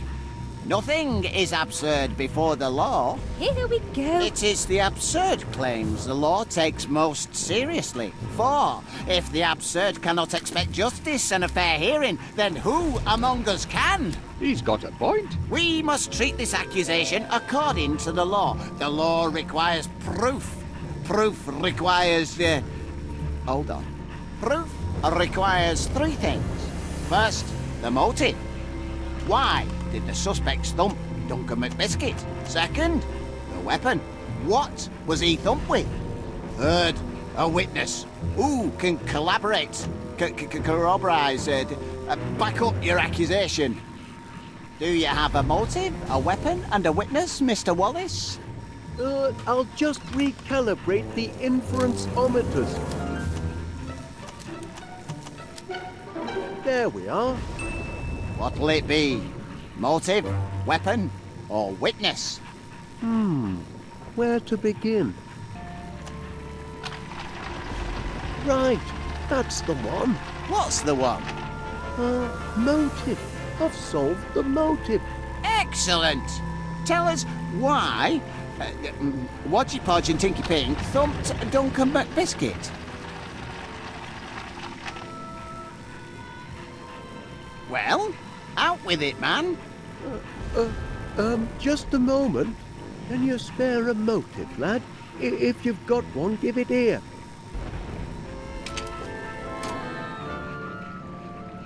Oh, It was working. All right, that's enough of that. Everyone can go about their normal business, but remember, nobody leaves the house until the mystery is solved.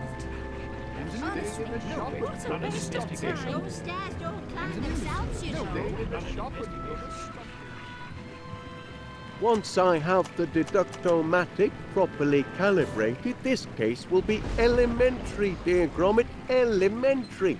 In the meantime, why don't you, sniff up some clues for the deductomatic to process, eh, lad? You might start with the constable there. I expect he's got some juicy leads. I've got the suspects right where I want them, written down on the official constabulary notepad. I'll crack the case with this, I will. It's got to be one of these three, but which one?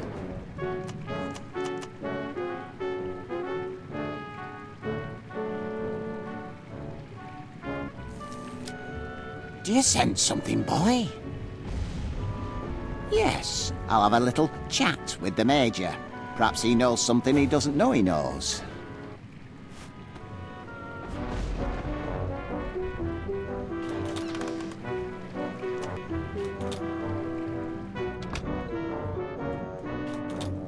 And if you don't believe me, I invite you to inspect the evidence. Are you having a laugh? Enough questions. We're wasting time. The spies could be signaling their ship. If they give away our position, we're done for. All right, yes, fine. So tell me what these so-called spies of yours looked like. Don't mind if I do. It was dark. Dark as a darkened room. Then the door cracked open, and I saw them. Swarthy little men with sunken eyes and primitive tattoos, dragging Duncan's limp body. Sailors, judging by their uniforms. Natives of the South Seas, I'd say. Stake my reputation on it. Did they look like this? No. Eyes more sunken, with heavy brows. That's better. Add nautical tattoos round their necks, and don't forget the uniform. There we are. A hint more menace. Just a hint now. Yes, now you've got it. Those are the villains I saw. Right, so this is what they look like, eh? Post that picture to every jack-tar in the Navy. We've got to stop them before they make landfall. That's just what I'll do.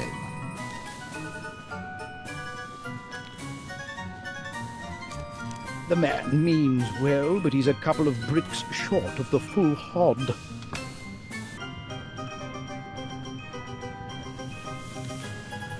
Good to see you, Private. Watch your hindquarters, Private.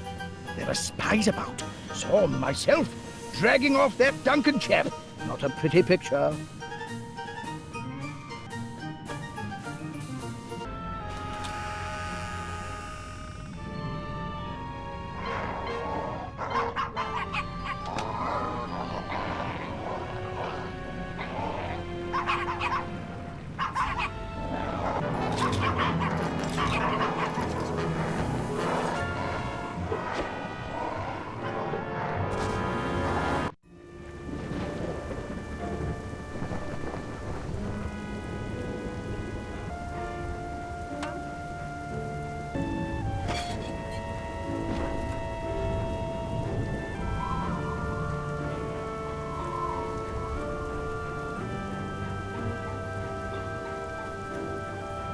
Mr. Gabble is news agent, now open for business.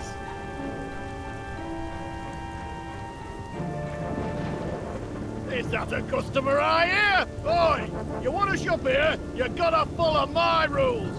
Do you hear? Take what you like and I'll put it on slate. Business will sort out payment later. Got that? Oi, and don't nick nothing while you're about it. Blimey, that were easy. I don't know why Winnie makes so much fuss.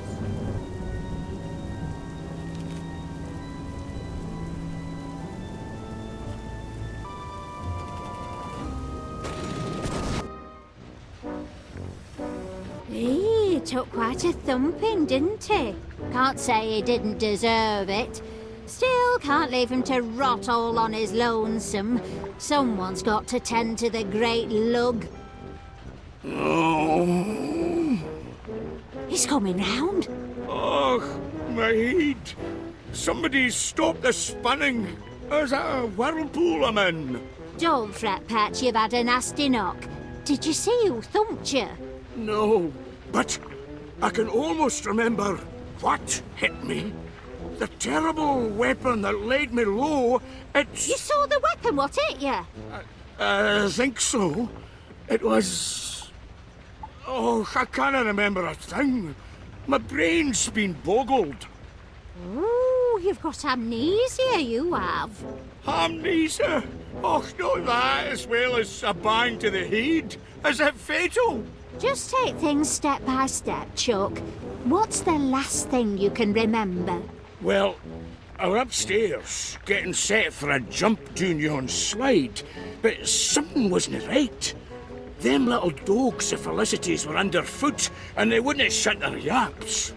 Duncan McBiscuit doesn't take guff from yapping wee dugs, so I grabbed that bone toy of theirs and took it away. They didn't like it one bit. Oh, no. Best part was, when I squeezed the wee toy, it drove them crazy, because it made this noise. This noise. Och, what was that noise? I can't recall. My brain's turned to haggis. Don't fret, Pat. Just rest. It'll come back to you. That's it. The sound of the toy. Now I remember. Go on. Then what happened? Oh, I kept the toy and chucked the wee doggies down the slide. They didn't like that one bit neither. I was having a grand time. I wanted a wee picky to remember by, so I went down to that photo thingamajig. I struck a manly pose and I was... Oh, Crivens, it's all fading away. I'll be forgetting my own name next. Oh, don't get yourself in a twist, love. It'll come back to you. You shouldn't eat candy floss, Mr. Paneer. Bad for your teeth. Oh, I'm not eating it. I just like having something to hold. You must try to stop worrying so. What? The thumper? Who knows where he'll strike next? I don't think there is a thumper. I think Duncan just fell over and wandered off by himself. He's a clumsy oaf, you know. Aye, he is heavy on his feet, that's for sure. He'll bounce back. He always does. It's Poochie Woo and Tinky Wee I'm worried about. Those silly accusations hurt their feelings. I just hope playing dress-up will lift their spirits. A new look is a tonic for the soul, don't you find? Afraid I don't know how to play dressing-up games as it happens. Doggy dress-up, silly. I just need to pick the right outfits. Oh, so many to choose from. Do you like the pretty pictures? He thinks he's so important. Oh, Mrs. Gabbly is as cute as kittens. Or strays, anyway. Oh, the Major seems to have lost his bearings. Not my best shot. It's your master, Gromit. His holiday didn't turn out quite the way he planned, did it? He's like a little boy, crazy for candy floss. My poor little Duncan. All he wanted was to take me out on a date. Perhaps I'll let him, if we ever get out of here. He looks so happy. My poor little darlings. They love a fashion shoot, but they were so agitated they couldn't sit still. Do you know what upset them? Some horrid person stole Mr. Squeaky. Isn't that awful? Mr. Squeaky's only a bone, but he's absolutely their favourite toy. The three of them are inseparable. Personally, I think it was that constable. Who else could be so cruel as to steal from a couple of helpless little puppies?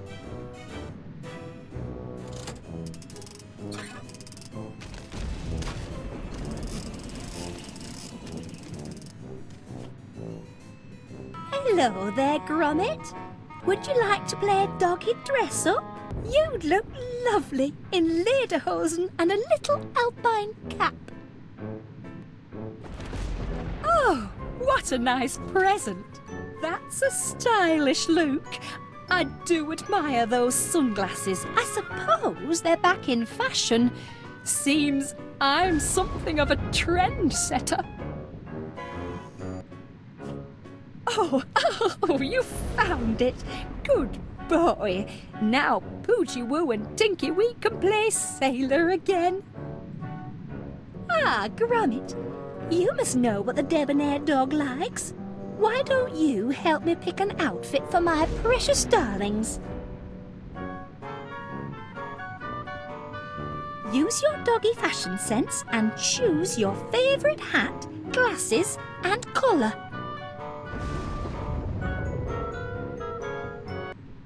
Aye, aye, Captain. Jaunty.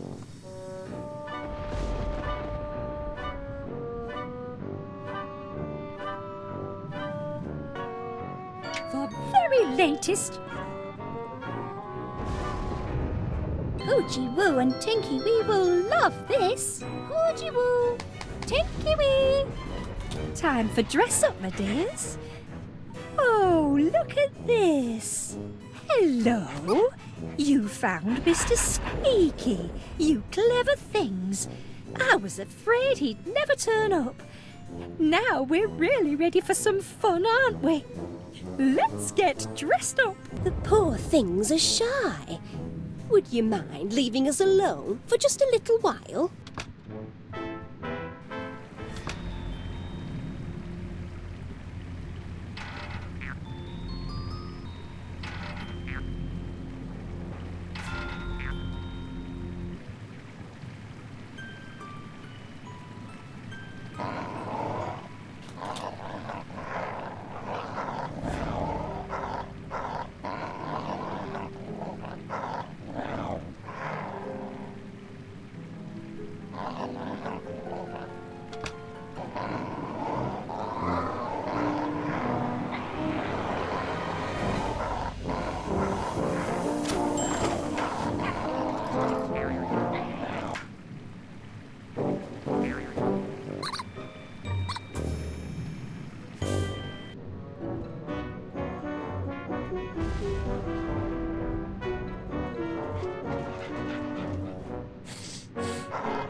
That's right.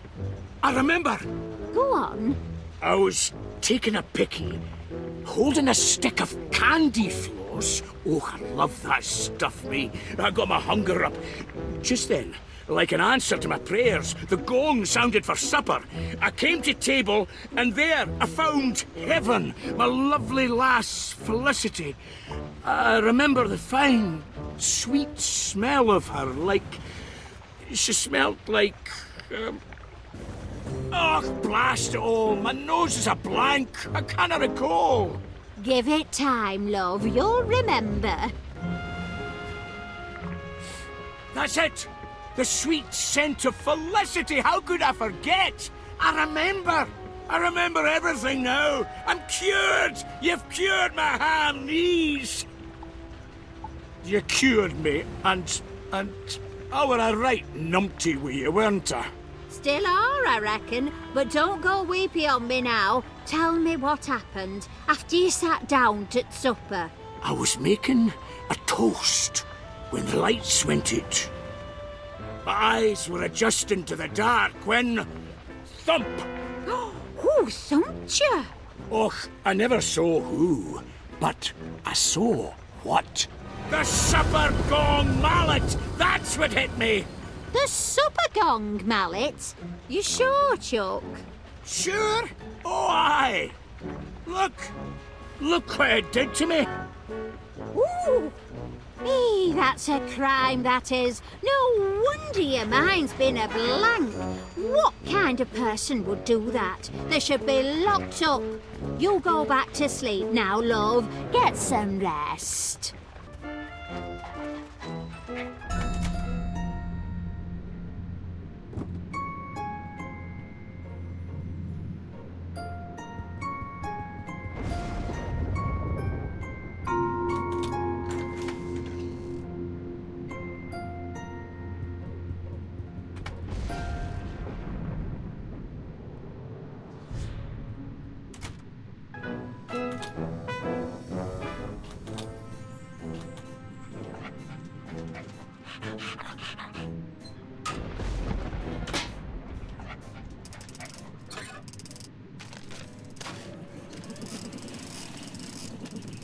That's an extra fluffy batch.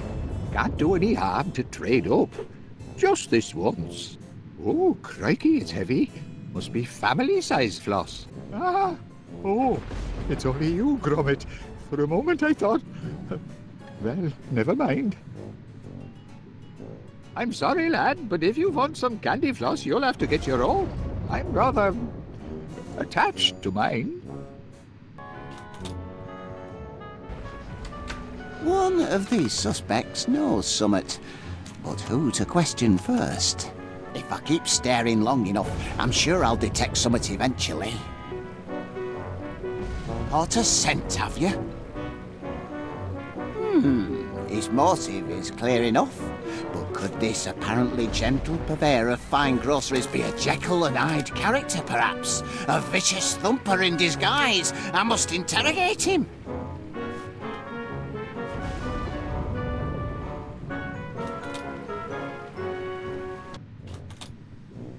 And put that candy floss down while I'm interviewing you, if you please. Oh. I'll ask you again, and this time I want a straight answer. Did you or did you not thump Duncan McBiscuit? Did you not? I mean, you did not. That is to say, me, not you. I mean, not you, me. But not me. I didn't, did you?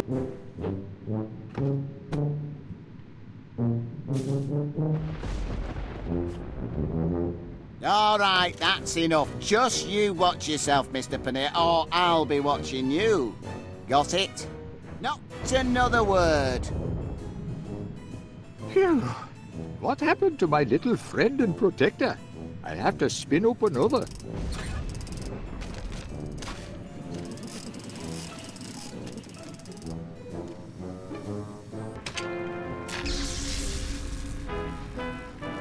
Eureka! I've got it! You sure this time, Mr. Wallace? I'll summon the suspects. Right.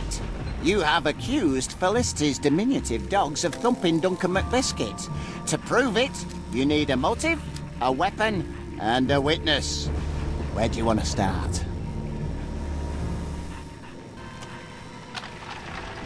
And the motive is...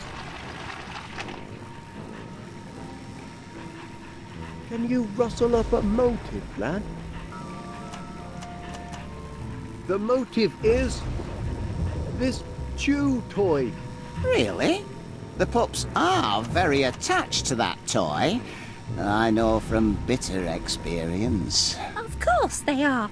Mr. Squeaky was a present from their mumsy. That doesn't make it a motive for hurting Duncan, though. Oh, yes, it does. Duncan stole the toy from them doggies. Told me so himself. He never did. Oh, he did. If Mr. McBiscuit did indeed take their favourite toy, that could well be a motive for thumping. But why would Duncan want to take Mr. Squeaky?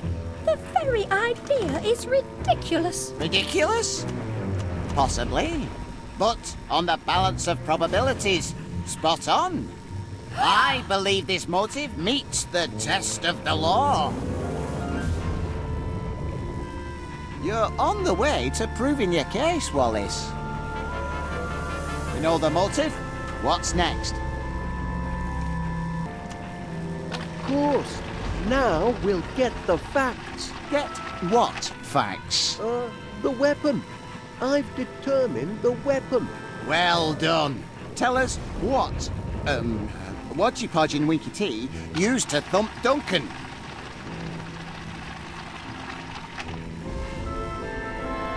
Well, out with it, man. Just a moment. Do you have anything resembling a weapon, lad? I could use one sharpish. The weapon is this mallet. You bang on the money this time, Wallace. I remember now. That's what it Duncan, all right. He said so himself, and he's got the dent in his bonds to prove it. It all makes sense now. That's a maladjusted mallet, all right. Maladjusted? What makes you say that? Well, it looked all fluffy and pink and delicious, but underneath it was rock hard and not very tasty. Thank you, Mr. Paneer. It appears that the mallet is indeed our weapon. Well done, Wallace. The case against, them two dogs is coming together.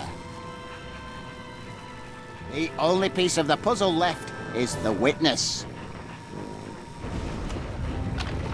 Cracking! Now we'll know the truth. The truth about what? The witness. I've identified the witness. Good show.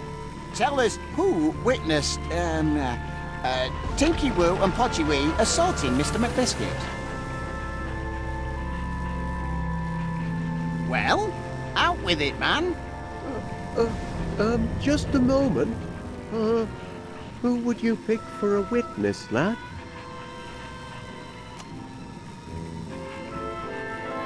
My witness is Major Crumb. Quite right. I saw him. It was black as pitch. The door cracked open, and I saw him dragging away the body. Short, hairy fellows with sunken eyes and tattooed necks. Sailors from the South Seas. Spies! Spies from abroad! Not this again. I think we've heard enough. Wait, Major. Did your spies look like them two? Good heavens! That's them, all right. I'd recognize them anywhere. Put those spies in irons. Don't be silly. They're puppies. Dogs of war, more like. What war? Oh, there is no war. What? All right, let's let sleeping dogs lie, shall we? The main point is, the Major saw these two dragging away Mr. McBiscuit. Isn't that right, Major? It most certainly is. In that case, according to the law, he is a legitimate witness. Wallace, you've shown us motive, weapon, and witness. And according to the powers vested in me as an officer of the law, I now pronounce the case solved. Duncan McBiscuit was thumped by a mallet because of a stolen chew toy, the crime being witnessed by Major Crumb. The perpetrators of this evil deed were none other than the canine criminals, Podgy Woo and Tinky Wee. No, it can't be. My darlings are precious, kind, incy-wincy doggies, not hooligan hounds. I knew it.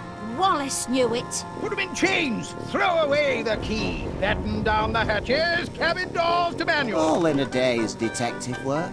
Oh, I really do feel fit. Ooh. Oh dear. Shackle those miscreants.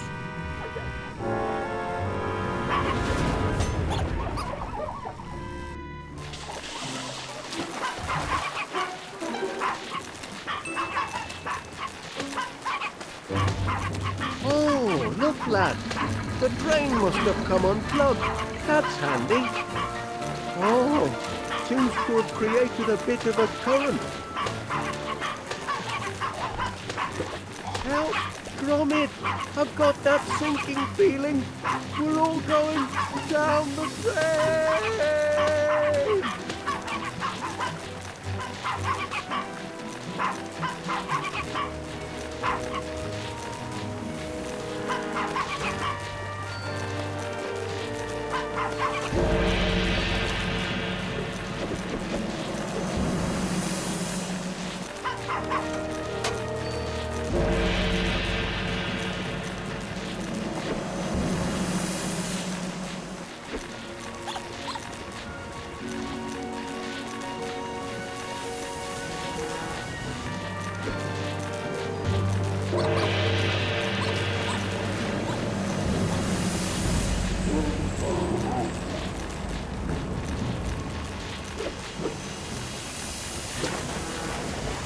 Heavens above!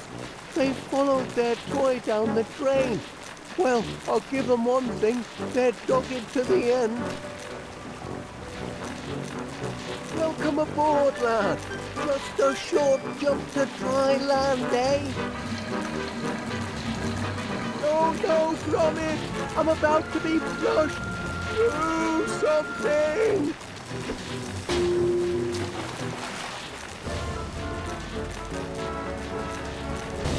Don't do it, lad. You'll blow yourself to smithereens.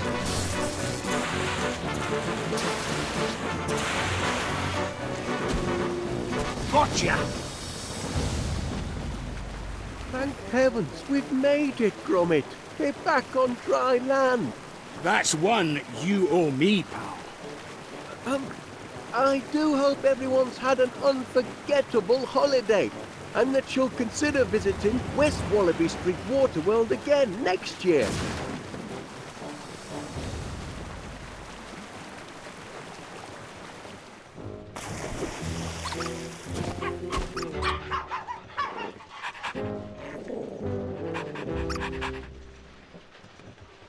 Gromit, where are you, lad?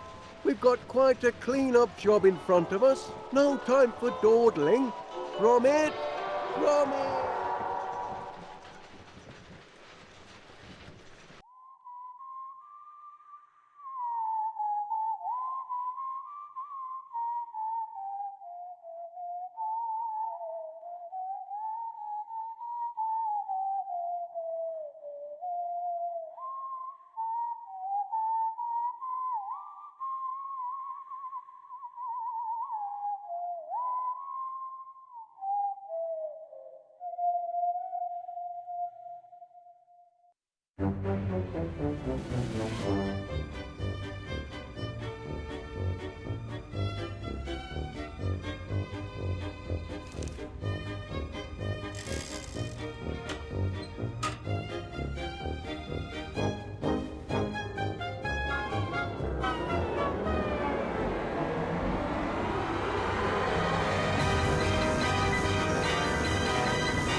That should do it, lad.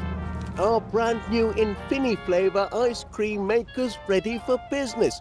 Patent pending, of course.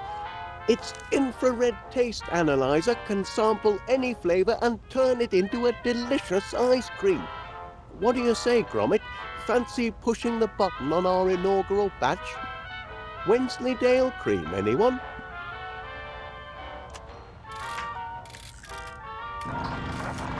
Look at it churn, lad. Just in time to be road tested in front of paying customers at the fair this weekend. And all in a good cause, Miss Flitz says it's to raise money to rebuild the dog shelter. The poor pups have been homeless for too long. Imagine if you had no place to call home, sweet kennel, Gromit. Must be the breeze. Miss Flitz says the strays have been making mischief all over town. On Tuesday, Mrs. Gabberly's shop was terrorised by a gang of terriers. No doubt they'll come to heel once they've a proper roof over their heads. I'm sure everyone will give generously at the fair to build them a new home. I can't be the only dog lover in town. Laura, Gromit, wild dogs, stray scoundrels, mangy good-for-nothing mongrels mangling me machine.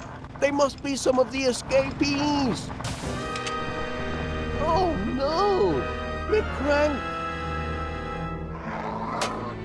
me lever, the flavour engraver, the brains of our custom flavour scanner, lad. It's been scrambled. The four-legged fiends. I'm sorry, lad, but this is some serious damage. I suppose it's nothing that can't be fixed. I'll tinker with the flavour engraver if you track down our filched crank and our lifted lever. And this cute one's going to need to be calmed down as well.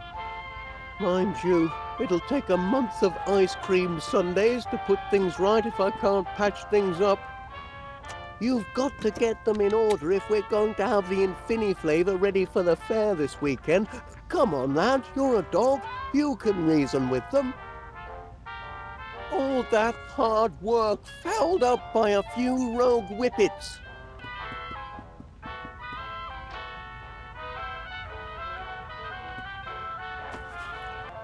Careful, Gromit. The Infini flavour motor is volatile without its crank.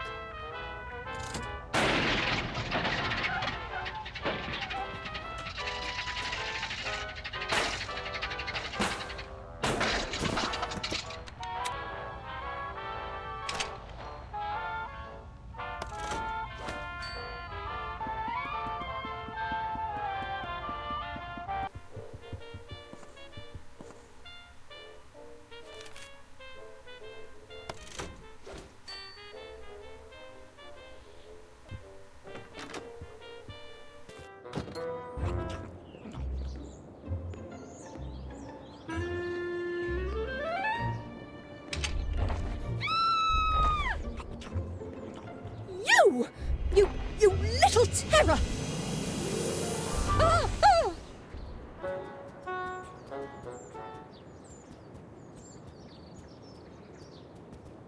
Morning, Private! At ease, Private, at ease. I'm sure by now you've received intelligence about the morale-raising ops this weekend.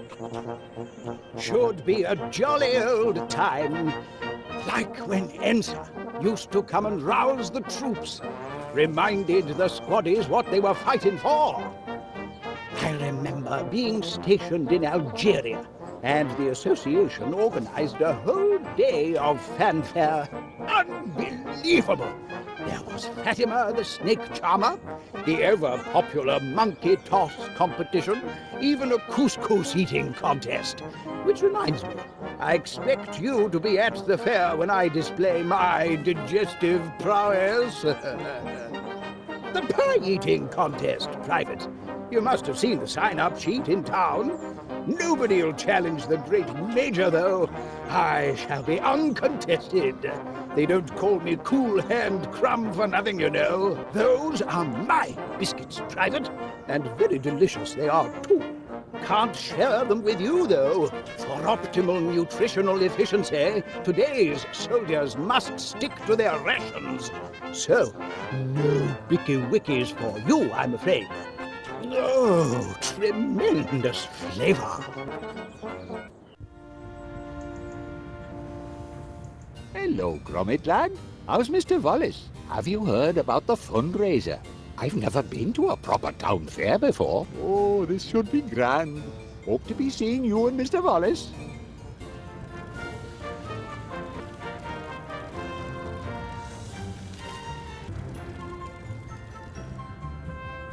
Morning, pet, out for walkies. Certainly a grand day for it.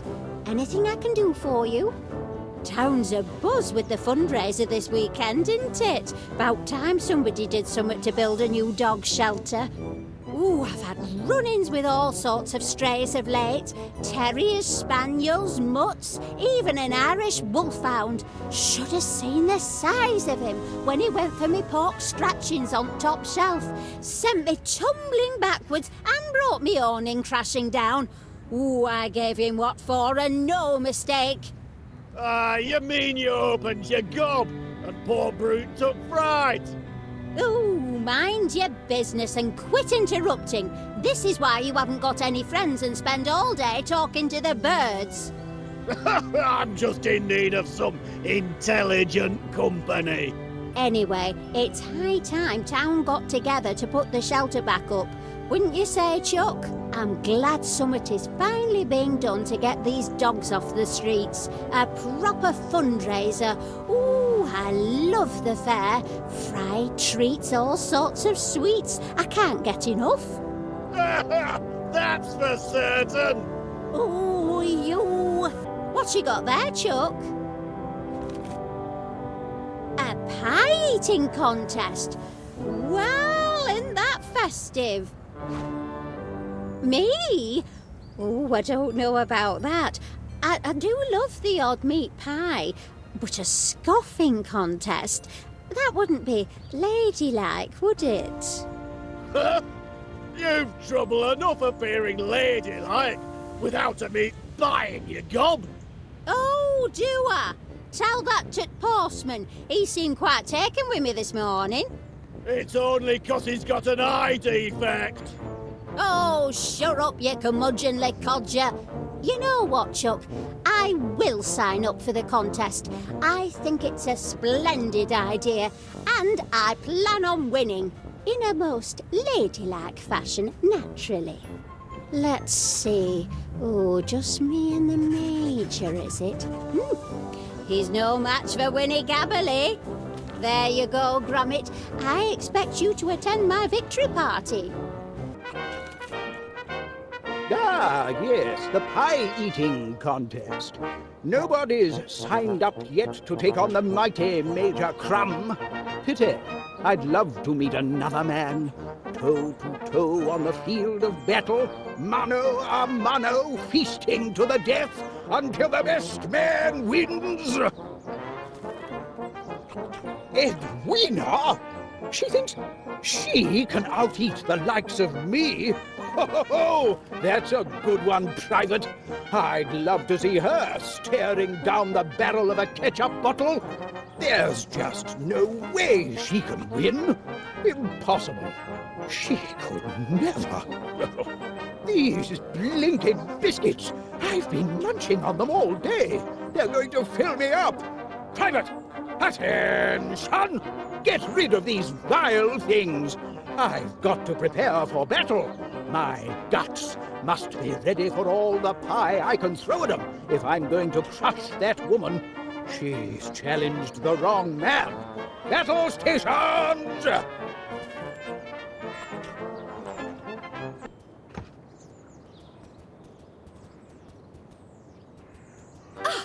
Did you let the dogs out? This mangy whippet is ravaging my roses. Came hurtling out of your master's house with some sort of bone in its mouth. Feeding the strays really is the last straw. Now he's gone underground and Lord knows what he's doing to my roots. And where's Wallace when I need him? Are there no real men left in this world to protect a woman's property? Don't just stand there. Do something. You're a dog. Can't you reason with him?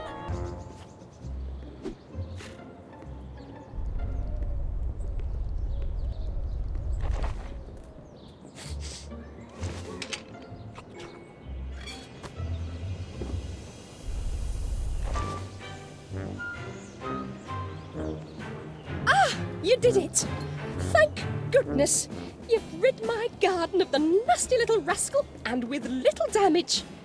Now be sure it never happens again. I don't want to see any more of your canine companions on my property. Do you understand?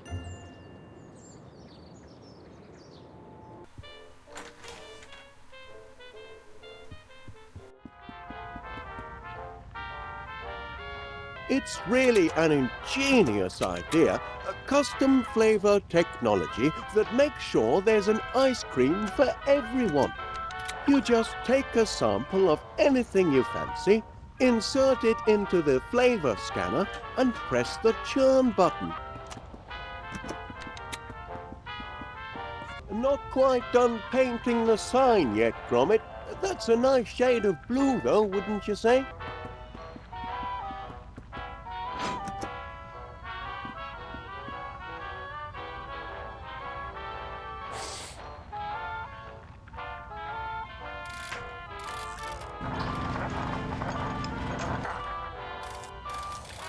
Righto, lad. At least we're churning now, but the Infini flavor's still missing its lever. I suppose that lever does look a bit like an old bone, doesn't it? No wonder the crafty canine went and buried it. Give a dog a bone and into the ground it goes. It's their nature. Oh no. Did our fastening nut go missing? It holds the lever in place. It's a critical part of the apparatus, Gromit.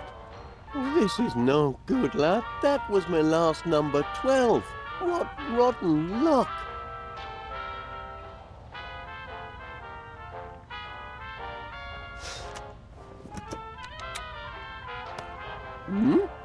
Look at that. He found our nut. Fantastic, Gromit. Perhaps I was a bit hard on him before. I didn't know the little one had a penchant for tinkering. Oh, he's just afraid. Heavens above, he's a positively petrified pooch. Poor little lad. We ought to call him Twitch.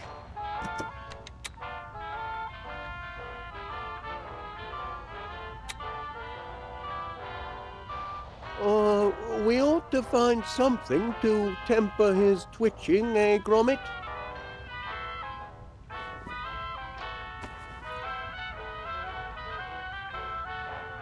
Your old toy certainly did the trick, didn't it, lad? Oh my, you used to be so attached to it. Took quite a spell to wean you off it, in fact. And there we have it, lad. Uncrossed a few crossed wires and our flavour engraver is as good as new. Now we ought to be back in business. Off we go, lads. Nothing can stop our infini-flavour ice cream from taking off now. Bit late for the post, eh? Oh, hello there. Can I help you? Oh, good heavens, no. The question is rather, how can I help you? Name's Muzzle. Monty Muzzle. Philatelist, philosopher, philanthropist, and purveyor of fairground amusement. I hope by now you've heard about Monty Muzzle's Save the Dogs fundraiser fair to be held this weekend. Oh, yes, we have. Gromit and I were just... Oh, glad to hear it. I was deeply saddened to hear of your recent tragedy, and I'm making it my duty as a dedicated and devoted dog lover to help you all raise the necessary funds to repair your canine shelter. Imagine all those precious animals out on the streets. A tragedy. What a shame for all those dogs. But Gromit and I might have the perfect contribution for the fair. We were just putting the finishing touches on our patent-pending infini-flavour ice cream machine. Ice cream, you say? Ooh, who doesn't love ice cream? The creamy coldness, the satisfying sweetness, the profit margins. And our machine has custom flavour technology. Its flavour scanner extracts taste molecules from any sample provided. We're able to make limitless varieties to suit any customer. My, that does sound impressive. Oh, by heck, Mr. Walrus. I know a good money-making opportunity when I smell it. What do you say to this? With my financial firepower and your unique ice cream maker, we could put an infini-flavour retail outlet on every beachfront from Blackpool to Bognor Regis. The world will be your Knickerbocker glory. Franchising. Do you hear that, lad? We could be ice cream barons. If you bring your invention to the fair and manage to make a hefty contribution for this most needed, dog shelter. It's a deal. Gromit and I couldn't be more excited. Oh, our in-house creamery assures us peak freshness. Speaking of the dogs, Gromit and I have come across 3 little lads who need new lodgings. Well, look at that. Aren't they the most precious things you've ever seen? My charity begins now, and I've got the perfect home for them. Yes, quick-looking devils, too. Well, I won't take up any more of your time, Mr. Willard. Walkies. Come on, you. Your new home awaits. Off they go, lad. Say goodbye.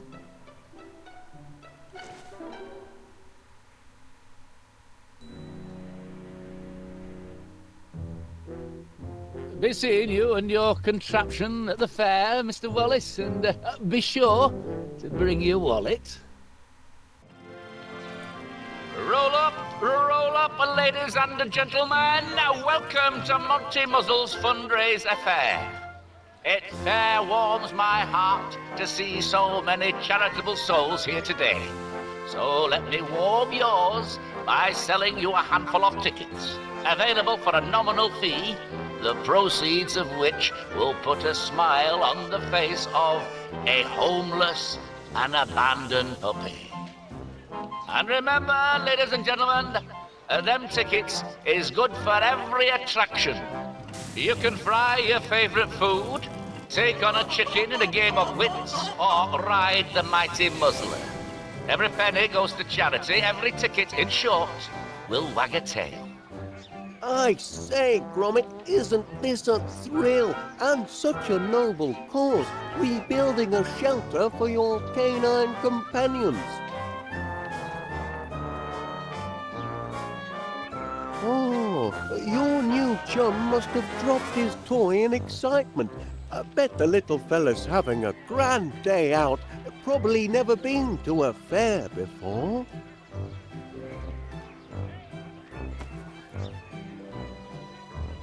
Hey, that must be the remains of one of the flies that was blowing around this morning. Can't abide litter, so I tore it up and offered it as slips of paper to the punters.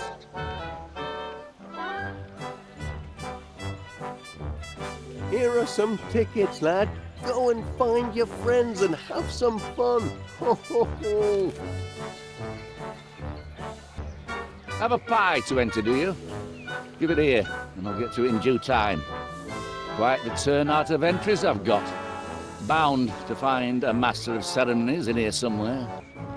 No use sniffing about for a competitive edge. These pies are all absolutely disgusting. Didn't take you for the cheating sort. Willing to do anything to get ahead, are you? You'd cheat a little old lady out of a baking contest just to win your 5 minutes of fame as this afternoon's master of ceremonies? Then what are you doing, nosing about these entries? Keep to your own entry. But knowing what you filthy creatures are prepared to wolf down, I can't imagine you've much of a discerning palate.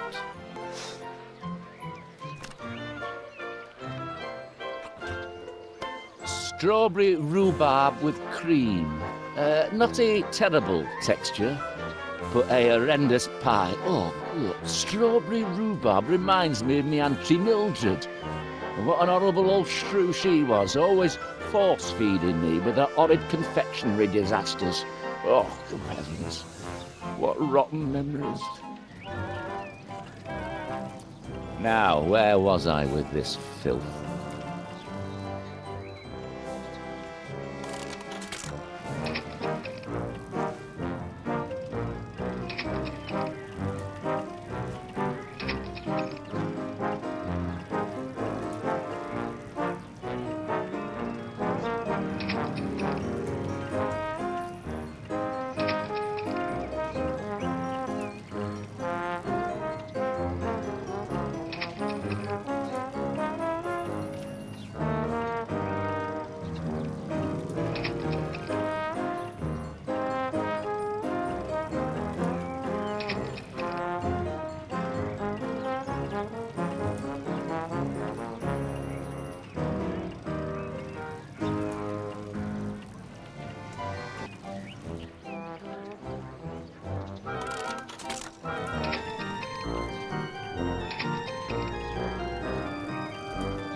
What a man! Selfless, heroic, charitable. Hello, Gromit. Enjoying the fair? Must be easy to enjoy such simple pleasures when you're a dog, not knowing the pain of unrequited love. You just wander through life, sniffing and scratching your way to happiness, while I must endure the loneliness of living without a man worthy of my hand. Oh, but then there is Mr. Muzzle, raising all of those funds for our poor, homeless pups. I've never seen such altruism in all my years. He may be of meagre means himself, but he's rich in other ways. Oh, and what a handsome partner he'd make. Certainly compared to the rest of the town's buffoons. Are there no real men here worthy of the name? I want someone strong, brilliant and brave to lavish me with praise. For instance, I had my hair done this morning, and did anyone notice? Not one of them.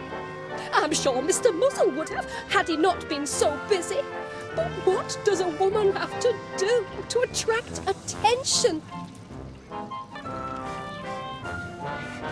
114, 115, 116. Let's see. Count this row across. Assume that the jar is 1, 2, 3, 4, 5, 6, 7. Can't be certain. 194, 195, 190. Oh, bother, I've lost count now. Hello, Gromit. I'm sorry, I'm just ever so keen to win the grand prize. Normally, I'm very skilled at counting produce in his shop, so I reckon this booth is my best chance of success. I've entered 12 guesses already, and I know it's for charity and all, but these tickets don't come cheap.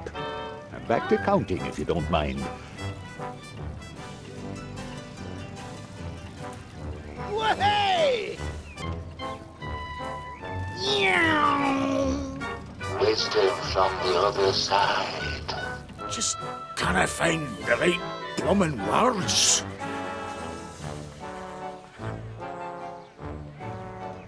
Oh, just look at her.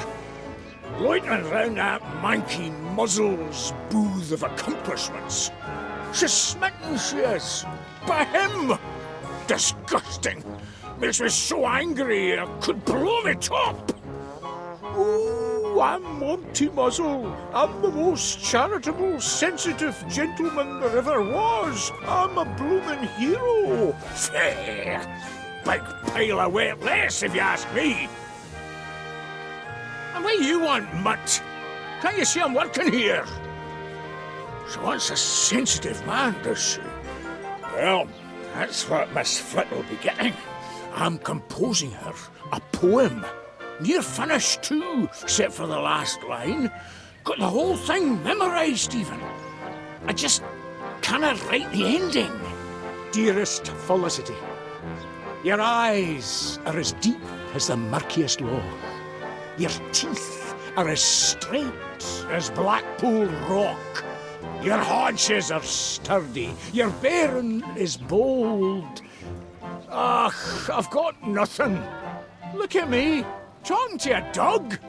Bah, going crazy you are, McBiscuit. Now, moggy off and let a man work.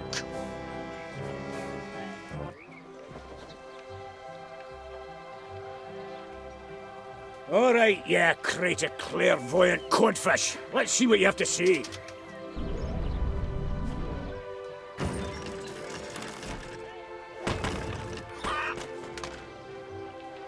Cravens, what a bunch of rubbish.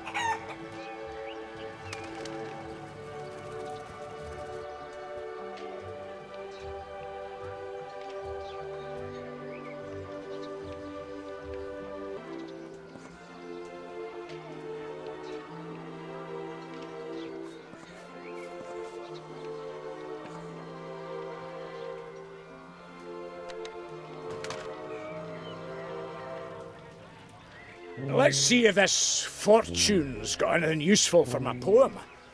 Your hair could be mistaken for pirate's gold. That's no half bad, that is. Might just work. I'm a blinking genius, I am! No need for these rotten lines! I've got a perfect one right here!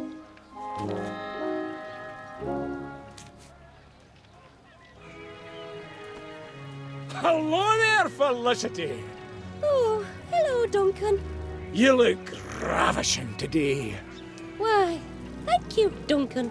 In fact, I've written you a poem in honour of your astounding beauty. What? You've written a poem? Every last word. Really? Well, let's hear it then. Dearest Felicity, your eyes are as deep as the murkiest loch. Your teeth are as straight as Blackpool rock.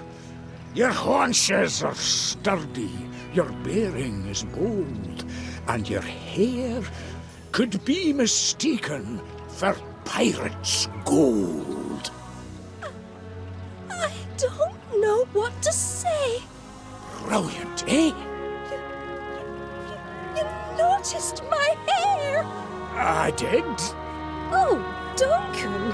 Who could have guessed you're so sensitive and attentive to detail? Aye. My rugged Highland handsomeness may fool some, but inside I'm nothing more than a caring and loving lamb. Come here, my little sugar plum fairy. A caring and loving lamb that's been rolling around in the barnyard too long, if my nose isn't mistaken. Oh, that's just my unique musk. Let's go down and stare longingly into each other's eyes.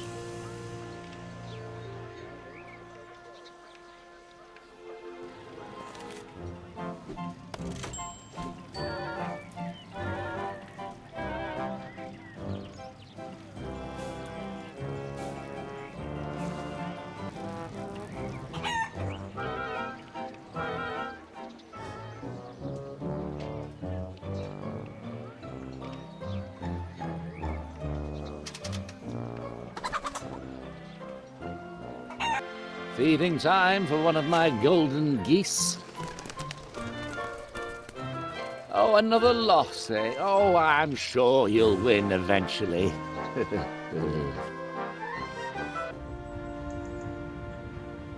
There you are, you coochie coos, you! Ah, the missus says I need more mates, does she? Well, I've got the birds in sky and bugs on sill to keep me company. You won't find me making up numbers at some flipping fair. Good, because you're not invited. Here, birdie, come to Papa Gabberley.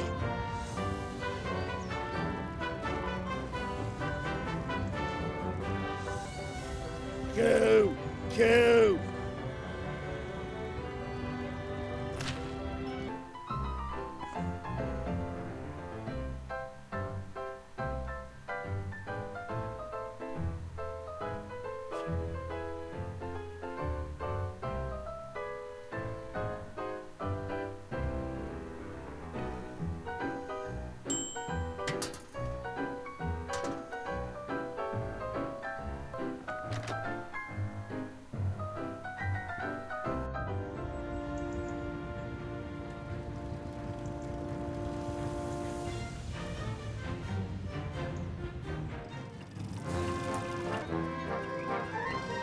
One 119, 120, 131, 122. Don't think a little teamwork is against the rules, eh? Here, you have a go.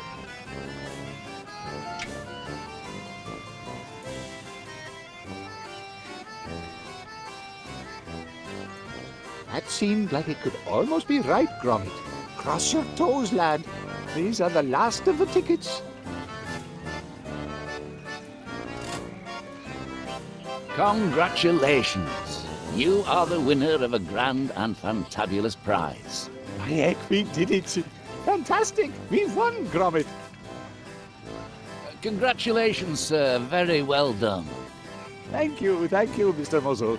Quite a bit of brain power it did. So, what's the grand and fantabulous prize then, Mr. Muzzle? I must say I can't wait to see what I've won.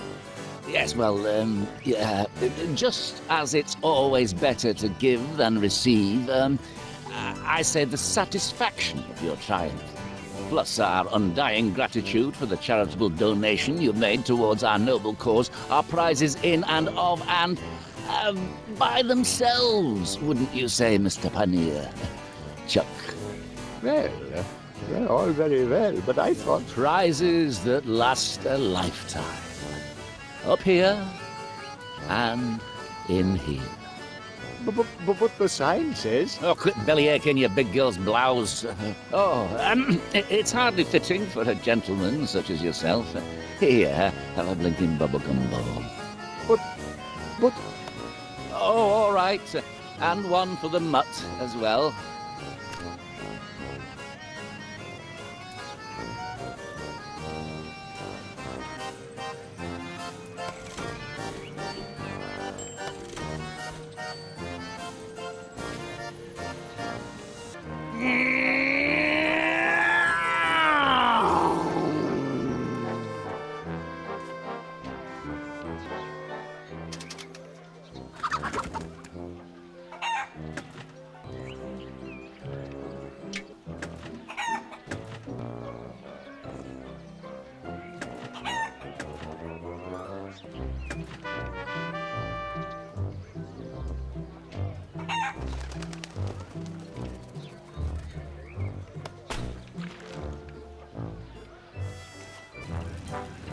Don't leave your fate to chance. Buy in bulk.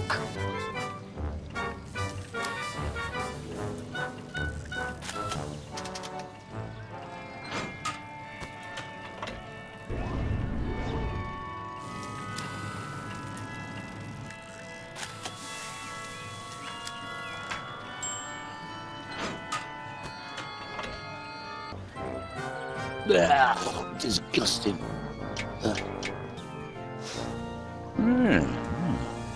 This looks a bit different. A familiar, flaky crust. My, oh, could it be?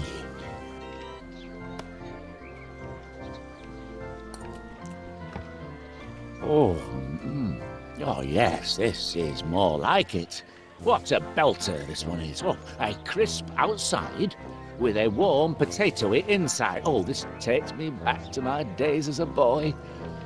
But it's still missing something, some key flavour from it past. Now, still, I'll hold on to your entry as provisional for now. If you think of something to give it that definitive je ne sais what, come back and I'll consider it. Till then, the competition's still open. I don't think that would taste very good, would it, lad? I mean, fish-flavoured ice cream? Who ever heard of such a thing? Unless you, haven't made a new feline friend, have you, perchance? Oh, well, yes, then. One fish-flavoured ice cream coming up. Step to it, lad.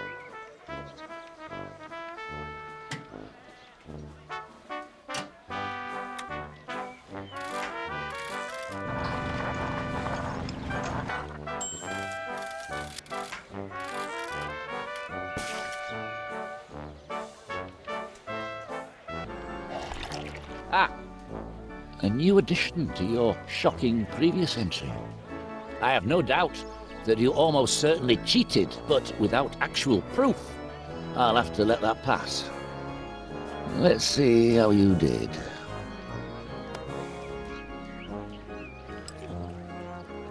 Why, this is, yes, resplendent. I've never tasted a pie quite like this. A savoury crust, enhanced by a one-of-a-kind flavour, if I am not mistaken, of lightly battered cod. Oh, yes. Your entry triggers deep and happy memories. Oh, I can see myself as a slip of a lad behind the counter in my mother's chippy. I'm the happiest lad there's ever been. eating complimentary portions of freshly fried North Sea cod and chips. Stupendous! How you did it, Dog, I'll never know. But you've won. Congratulations. You're the first beast to become the master of ceremonies of the pie-eating contest. I'll be meeting you on stage then. Time to get this pie-eating contest underway. Yes, you've won. Now you can go and gloat about it to all your 2- and 4-legged friends. Time to receive your award, in fact. Well, up on stage and let's get this charade over with.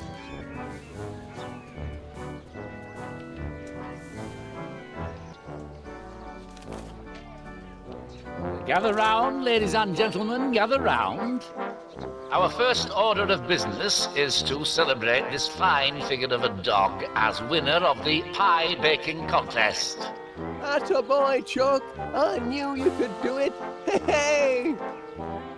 And to honour this achievement, Fido here will preside as master of ceremonies of the pie-eating contest to commence shortly. I'm here. The Major doesn't stand a chance. Ha! I once ate a kidney pie the size of a Shetland pony, and I had room for dessert and coffee. Your starter's pistol, doggo. And now, I'd just like to say a few words. Where are me blinking notes? You were up here just a minute ago. It's not every day that tragedy strikes a helpless town like this. But I'm most honoured to be here in your moment of need to help you all collect enough funds to rebuild the orphanage. That is, the orphanage for lost dogs. And I'm delighted to say that I haven't seen such an outpouring of charitable giving among fairgoers since the great Lancashire earthquake of, let me see now, some years ago. I don't remember hearing about that. Dreadful it was. Teapots tossed from their cosies, sheep shaken right out of their fleeces. Most dreadful indeed. So, keep up the good work here today, and be sure to spend as our wonderful attractions, as it's all in such a very, very good cause.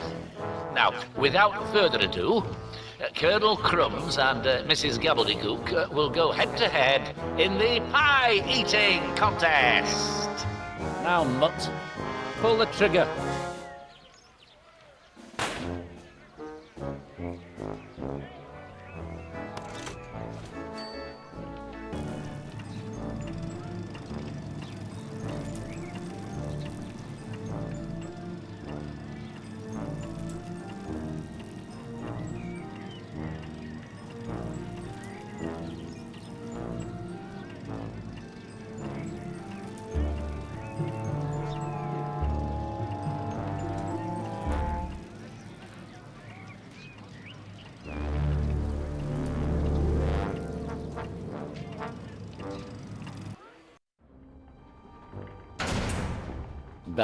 It's been a busy week.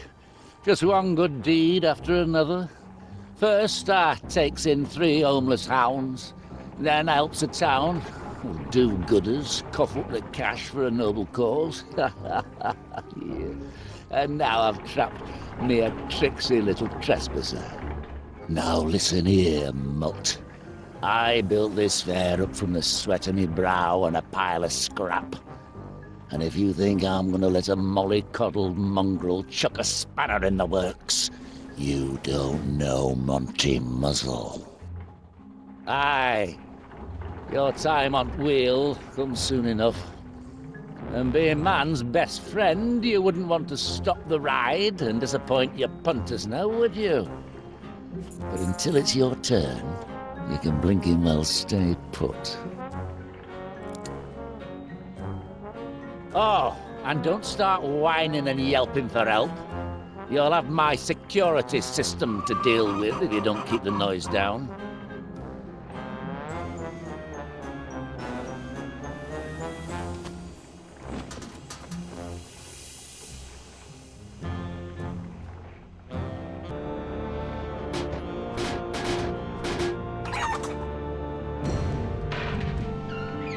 What is it? What's going on in here? Up to something in here, are we?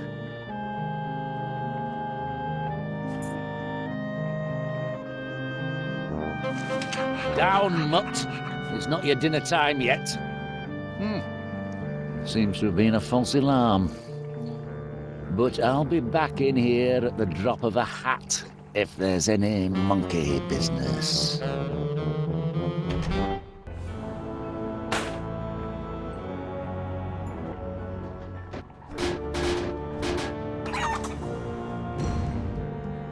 What's going on here? What's all the racket about? Oh, another blinking dead dog. The Workshire whelp hadn't even been for walkies yet. Pity. Get off me, you filthy beast! That'll be an extra few hours pulling duty for you. No more out of you.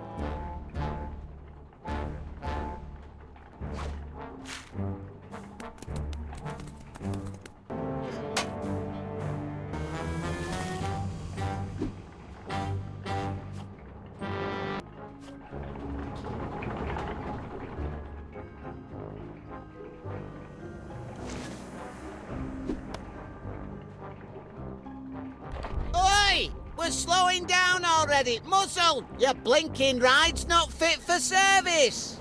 Blinking engine must have, died again.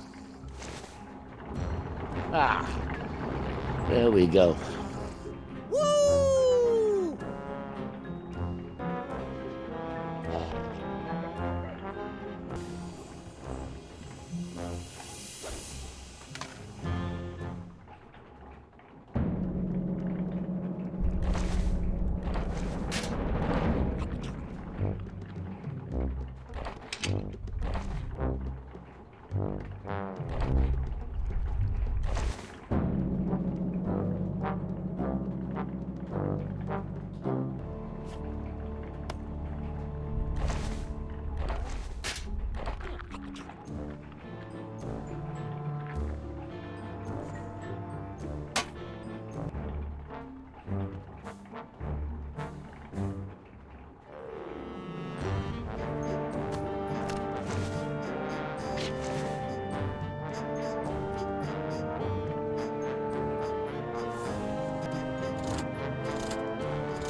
Oh, hello, Twitch. Gromit was looking for you. Enjoying the fair? Oh, I see. You'd like to have a go on the ride? Well, I don't know. Where the heck's Gromit? He should be showing you around. No? Well, I suppose I can take a break. Let's go. I don't know if they let dogs on board, Twitch. Steady on. I know it's not fair, Twitch, but we can always ask. Easy there, boy. Got quite a bit of strength for a little fella. Blinkin' Nora. You mean poor Gromit's inside the ride? What happened, lad? Monty Muzzle? Heavens above. Twitch, you better stay out of sight. I've got to see about getting Mr. Muzzle to shut down his ride. The contest hasn't ended yet? Why, no, it's a last man... woman standing competition. Oh, who's winning? As if you had to ask, man. By my count, the current leader by a thick crust is Mrs. Gabberly. Hogwash! Woohoo! And I'm relishing every bite. I'm just getting warmed up. We'll see about that. Mr. Wallace, would you mind bringing Paneer this slip of paper here when you've a moment? Righto. One last bite, and another pie is gobbled by Gabberly.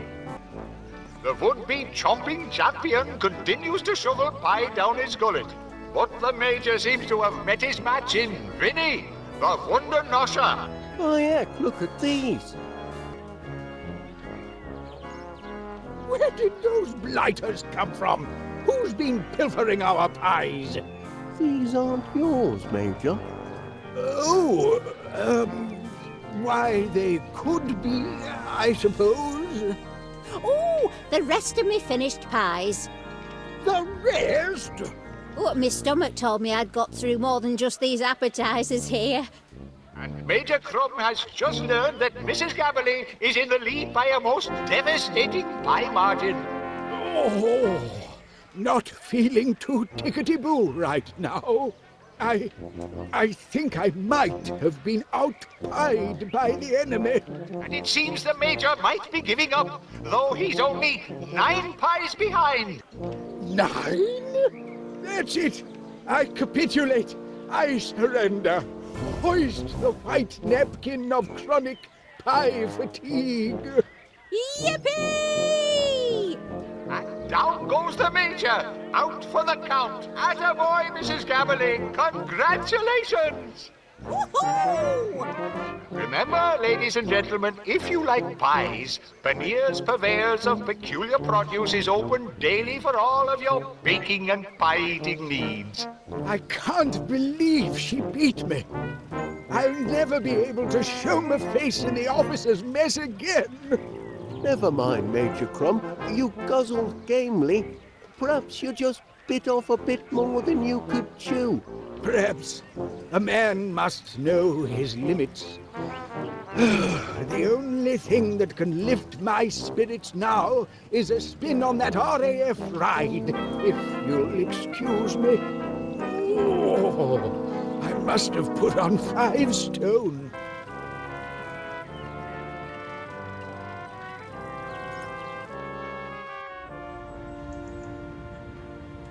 A balloon, always good for a lift. Too heavy? Balderdash! I was only on her this morning. Oh, just over our limit, I'm afraid, Corporal Crumb. You must have piled on pounds since then. That blinking contest! And I'm a major, don't you know? Aye, a major liability. So you're banned, for safety's sake. Perhaps go for a jog or something, and work off some of that extra weight. How much pie did you eat, Major? Not enough, clearly. That old granny has a devilish appetite, probably possessed by a parasite or two. Family of tapeworms living inside her, I shouldn't wonder. And now you can't ride your favourite ride. Oh, what a pity. Over the limit, I'm afraid. Bureaucratic nonsense. Never used to fret about namby-pamby weight restrictions in the army. We'd cram 20 men in a truck, 3 on a bicycle, 5 in a bunk. But you're only slightly too heavy, Major. Yes, so I'll stand here till I've dropped the weight. With a finely tuned metabolism like mine, I'll burn it off in a few short hours. Let's have a look. Bah! A balloon, Major Crumb? Who doesn't love a festive balloon? Used to tie the old balloon to our knapsacks when we were in the long grass to distinguish ourselves from the enemy. Perhaps you're ready for the ride now? You might be right. I'm feeling lighter on my feet already. Weight limit passed. Queue up. You'll be next. Smashing! It's about time. Time's up, Constable! Still carrying out the inspection, Major. Wait your turn. Your duty is as neglected as an abandoned puppy. Oh, I've never abandoned Gromit. Hello, Wallace. A note, Mr. Paneer. Your duty is as neglected as an abandoned puppy. That's odd. Stop the ride. That's enough. Suppose I'd better get back to the station. Duty calls. Wahoo! Tucked away! Cabin doors to manual. Ready for takeoff. Blam! Yeah! Good heavens! Major Crum's carrying too much excess baggage. The ride's going to burst at seams. We've been hit! Oh, my giddy aunt! Oh, my! Those poor dogs were trapped inside of that dreadful machine the entire time. Gromit! Are you all right, lad? Where is that monster, Monty Muzzle? He was just here a moment ago. Up and away? Oi, what are you doing? What is that? It's Monty Muzzle! And our money! And Twitch! Arrivederci! Monty Muzzle's stock is on the rise. This is no time to jettison the cream, Gromit. We don't do floats. What'll it be, lad? 1 scoop or 2? Oh, good show, Muzzle, old chap. Not exactly what I planned, but a clean escape, nevertheless. A few quid, and one unexpected runt richer. What do you say, boys? Think we can find work for this emaciated mongrel? That's what I thought.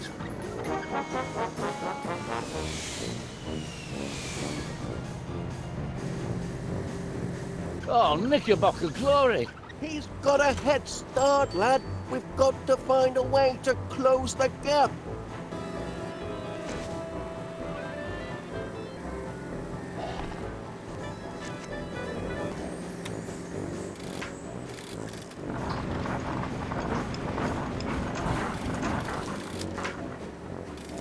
The old churning arm had its work cut out with that batch. Whew. Things are getting a bit sticky back there. Hey, looks like we've sold out of all our cones. That's good news. Direct hit, lad. Hey, now he's up a gum tree. We'll catch him now.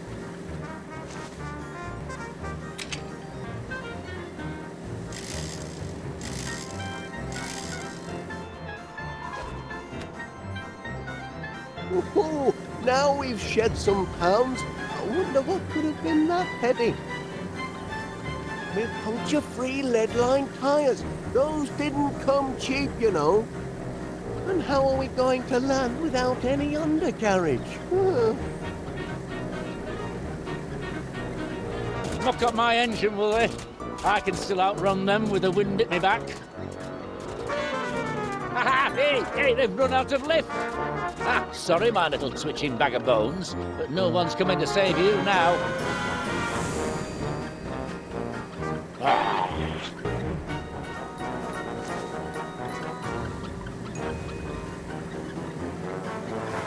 Where do you think you're going with that?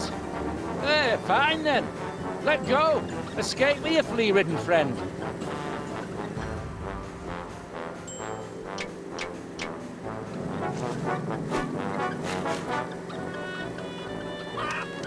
Hey, easy.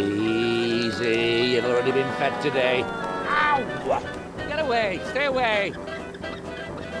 Now, listen, chickens.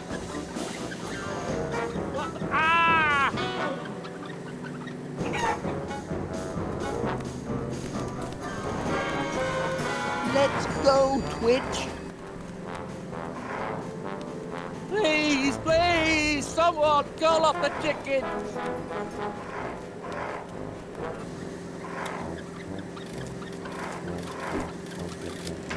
Lucky grab, Gromit. Let's get out of here. Whoa. We're one scoop too many, lad. Oh no, Gromit. Brace for impact. Oh, Gromit! Help, Gromit. Muzzle's moustache has gone flat. This is all your fault, dog. Don't lose that arm, Gromit. Nothing a little glue can't fix.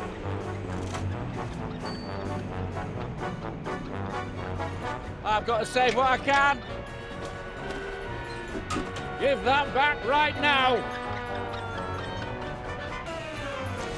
If you want your master to take you for walkies ever again, you'll be very careful with that. Careful, I said. No! My money! Oh, my beautiful money! Help! We're still falling, lad.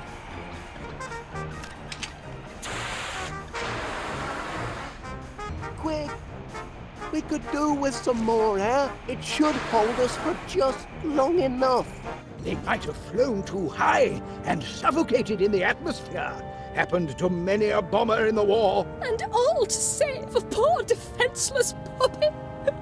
Who would have thought Wallace was so selfless and brave? aye, but more importantly, that blinking fairground villain still got our cash. He's due a soak in the mouth and a kick in the head. Honestly, Duncan, the last thing we need is more violence. We need heroes. Look, eyes, use his beard. What on earth is that? It's a giant mustache. Ah, I've seen bigger. You're alive. Yes, and saved by a whisker. Something of a close shave, eh, Gromit? Ho ho!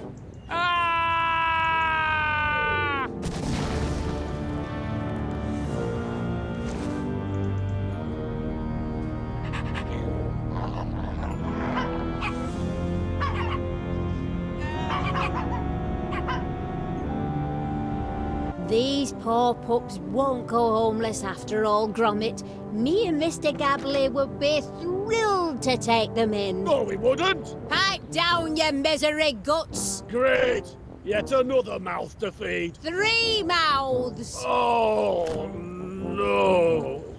Anyway, Gromit, feel free to pop by for walkies any time you like. Your friends will always be here.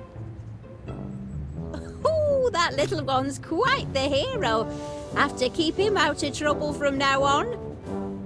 Wallace! Oh, that was a feat of incredible bravery. Oh, it was nothing, Miss Flit, really. All in a day's work for Gromit and me. Couldn't let Muzzle run off with our twitch now, could we? A man like you is 1 in a million, Wallace. Your courage, your selflessness, your aerial acrobatics. You could have been killed, yet you saved the poor whippets, apprehended the monstrous Monty Muzzle, and saved everyone's fortunes. You're a true hero to the town. Oh, well, thank you very much, Miss Flit. Now, if only I could find the piece that... I feel a little awkward asking you this, Wallace, but I was wondering... With a bit of elbow grease, I'm sure Gromit and I can have this up and running again by Christmas. Wallace, I have a proposal for you. Oh, I wonder where this goes. Oh, Wallace! Yes? A proposal and a ring! How shocking! I beg your pardon, Miss Flit. Oh, and so polite. Now, calm yourself, Felicity. Will I, Felicity Flit, marry you? Wallace! What? Pull yourself together, Felicity, my girl. You mustn't rush into this. I'm honoured that you would have me as your bride, Wallace.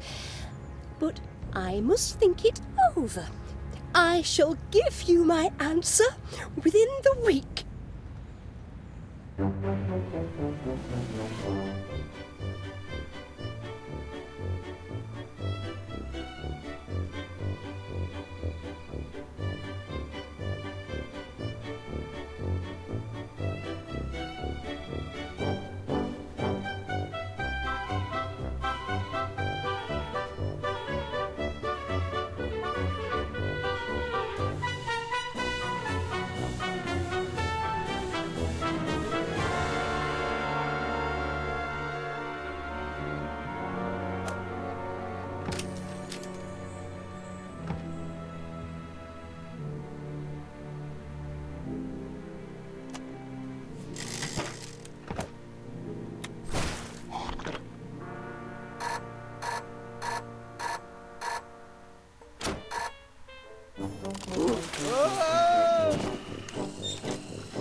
Oh dear, Gromit.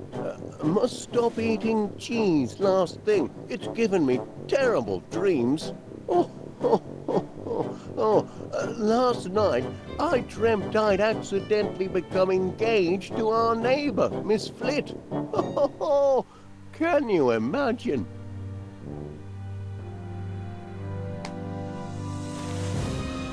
What's this?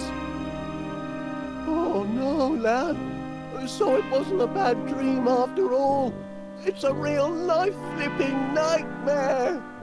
It's all coming back to me. At the fair, I found that lug nut and she thought it was a... Oh, my kitty aunt. Talk about matrimonial misunderstandings. You've got to do something, Gromit. No. I've got to do something. I must go and speak to Miss Flit at once, apologise and explain it was all a terrible mistake. I'm sure Miss Flit will understand. She'll probably be relieved when she learns I wasn't proposing marriage after all. It's not as if we've much in common. Well, I suppose there's nothing for it but to, Oh, Major Crumb. Yes? Morning, Wallace. I've come about a professional matter of the utmost delicacy and secrecy. You have? Oh, wonderful. Step into my consulting room and tell me all about it. Seems I'm going to be tied up for a while, Gromit, on business. Why don't you go and put your ear to the ground and find out how the land lies next door? But you need to be discreet. Tread softly. Ears peeled, eyes open. Don't let critical intelligence fall into the wrong hands. Oh, others are looking for this, object? Oh, yes, always others, Wallace. Enemy agents, spies, saboteurs, spoilspots, fifth columnists, quizzling interlopers. Really? Managed to frustrate them all so far. No one can squeeze intelligence out of Crumb. No. And if they put the thumbscrews on you, Wallace... Oh, Gromit and I would never divulge a professional secret. Good man. Now, have you got all you need to get started? Not quite everything. Dash it, what more can I tell you? This object you've lost. Lost something? Who has? Ah, yes, I've just remembered. Oh, you have? Yes, something that means a great deal to me. Go on. Not just me, but to all of us. It's terribly important. It is? This is a matter of the utmost importance, Wallace, or I wouldn't have come. I appreciate your faith in my skills, Major. Faith has nothing to do with it. Facts are what we need, man. Cold, hard facts. Of course. So, what have you lost? An object. Precisely. Can you be more specific? I certainly can. How specific would you like me to be? Well, we at Golden Retrieval always like to know what it is we're looking for. For a start, could you tell me what the object is? Yes, of course. It's... Oh, fiddlesticks, I've forgotten. Oh. Gone, clean out of my mind. Well, that's a poser. An imposter? Where? No, I mean, it's a problem because we... Out with it, man! Spit it out! Well, although we at Golden Retrieval believe the customer is always right, we may find it a little tricky to, retrieve your lost item if you can't identify what it is. I didn't say I can't identify it. You didn't? No, that'd be idiotic. Do I look like an idiot? I can identify the object perfectly well. Oh, excellent. And I shall identify it as soon as you fellas find it and bring it to me. It's not going to be an easy job. No, it isn't. It's going to be deuced difficult. That's why my colleagues and I are turning to you. We only work with the best. Well, very kind of you to say so. But I won't stand for any monkey business. If you don't bring me the genuine article, I'll know in an instant. Know what? That's what I need you to find out. You and that bloodhound of yours. You're detectives, aren't you? Registered and certified. Then you're precisely the men I need for the job. And I hope we can be of service. Oh, you can. Miss Squizzling Interlopers. Really? Managed to frustrate 'em all so far. Squeeze intelligence out of crumb. No. And if they put the thumbscrews on you, Wallace... Oh, Gromit and I would never divulge a professional secret. If there's any information gathering to be done, my eavesdropper is just the tool for it. Eavesdropper? I like the sound of it. Now, have you got all you need to get started? Not quite everything. Dash it, what more can I tell you? I suppose we can start hunting for clues with my super clue snooper. Capital idea. Still? Ah, yes, I've just remembered. Oh, you have? Yes, something that means a great deal to me. Go on. I appreciate your faith in my skills, Major. Faith has nothing... Of course. So,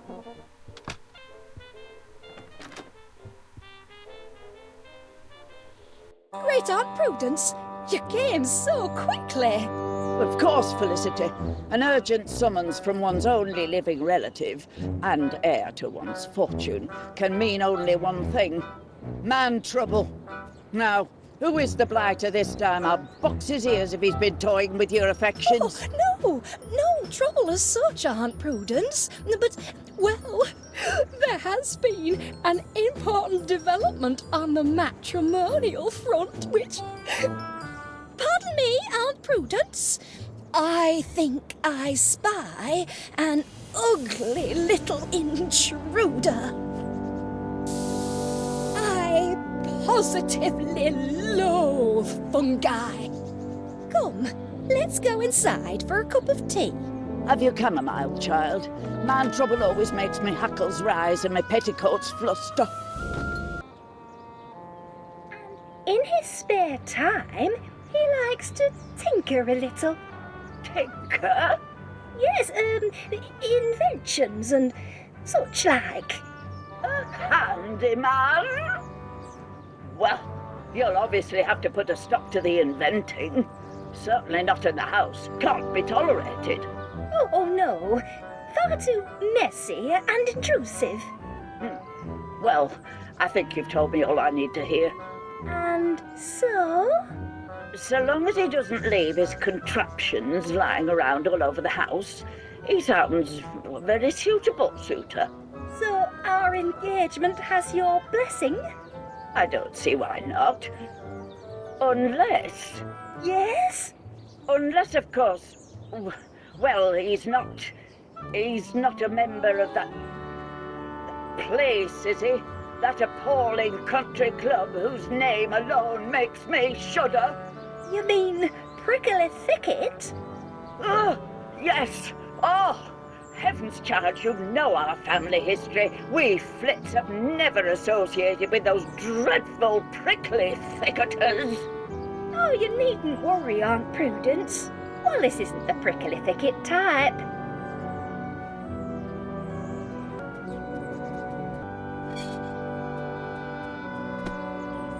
Morning, Mr. Pannier.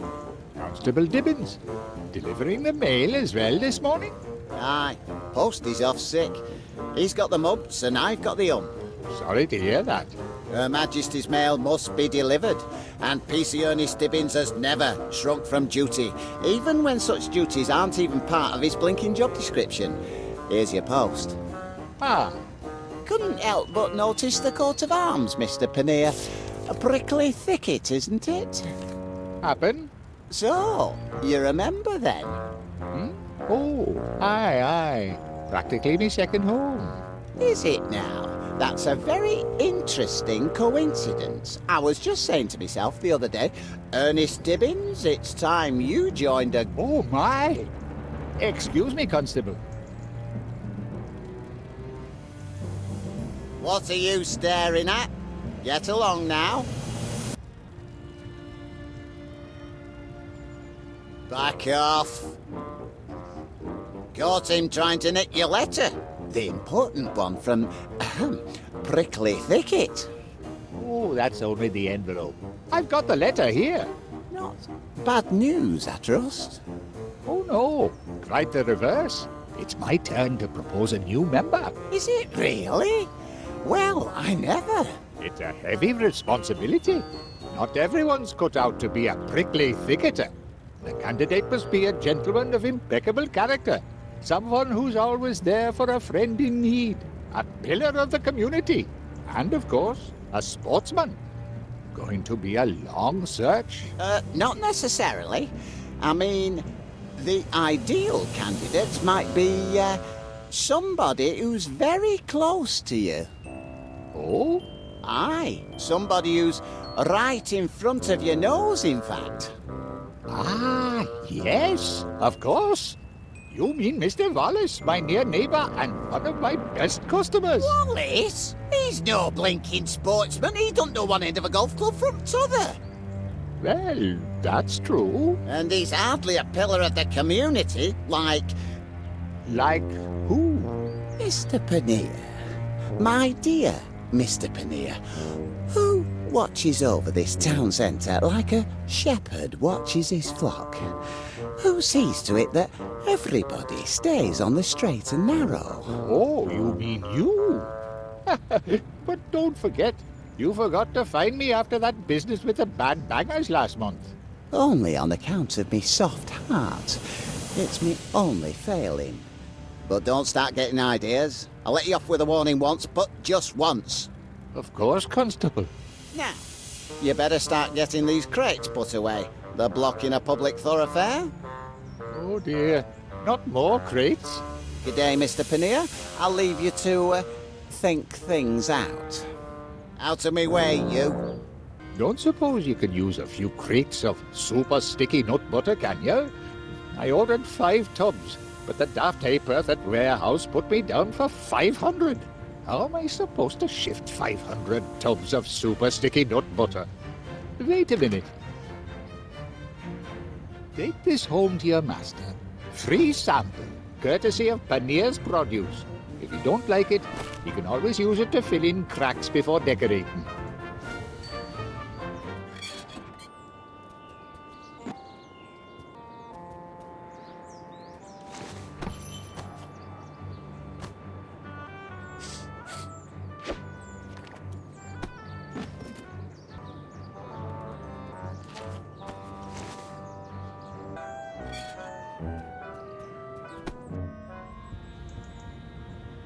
Your master didn't want it, is that what you're saying?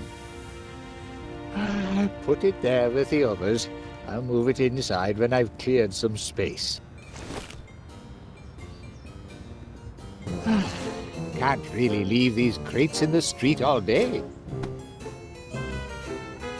Ah, my good friend Panea. Glad to see you're doing your civic duty.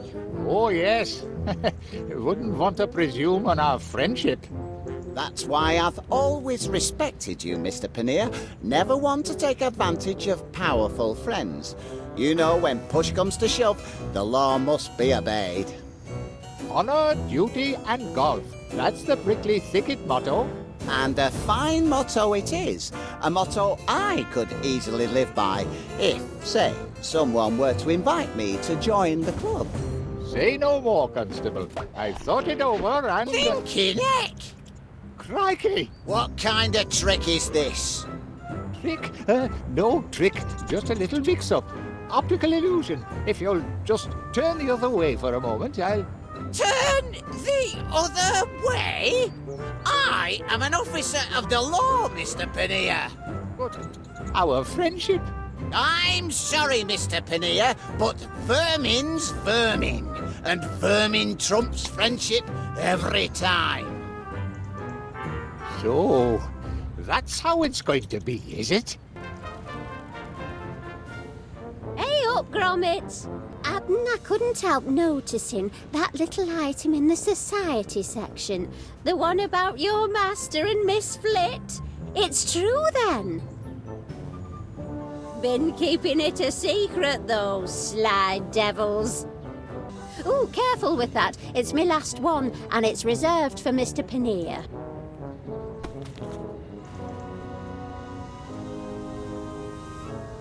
Closed you down, did he? Ooh, the constable's in a right grumpy mood today, isn't he? And I thought we were mates. Almost invited him to join me country club, I did. Oh, well, you've saved yourself a lot of regrets. Here, this ought to soften the blow. Extreme putting. I've been looking forward to this issue. There's supposed to be an in-depth feature on the merits of natural rubber grips versus synthetic. Hello? What's this? Blinking Nora. Is that who I think it is? Well, I'll be. That's our Wallace, that is. Rookie of the Year. I didn't even know he played golf. Oh, he's a man of mystery and no mistake. Yes. What you thinking, Pet? Constable Dibbins, this is a pleasant surprise. What brings you to, Here, package for you. What do you suppose this is about? It's from Prickly Thicket. Well, I never. They're inviting me to become a member. And they've even enclosed the club's official tank top. Imagine that, lad. A country club. Ho ho! We're going up in the world, eh, Gromit?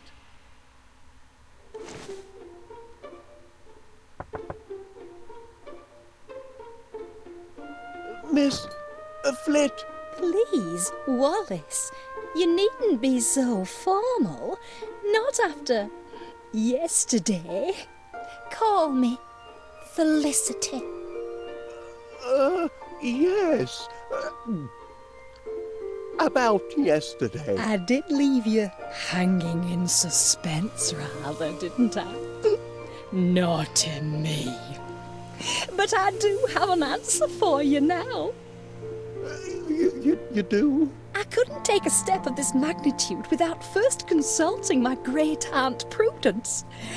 And you'll be delighted to know she has given us her blessing. Isn't that wonderful? Her only caveat, and it's almost too ridiculous to mention, is that she forbids us to marry if you're a member of...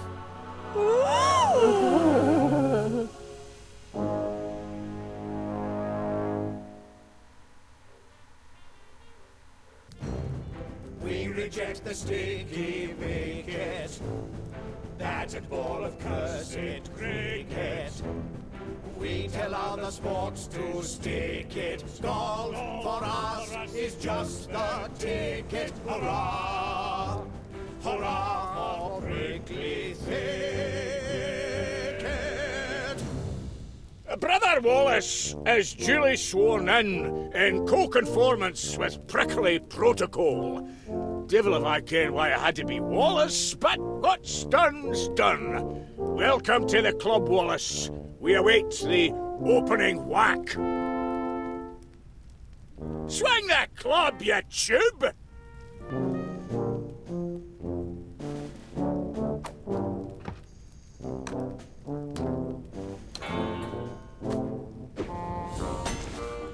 What's he doing here? Goodness, Constable Dibbins.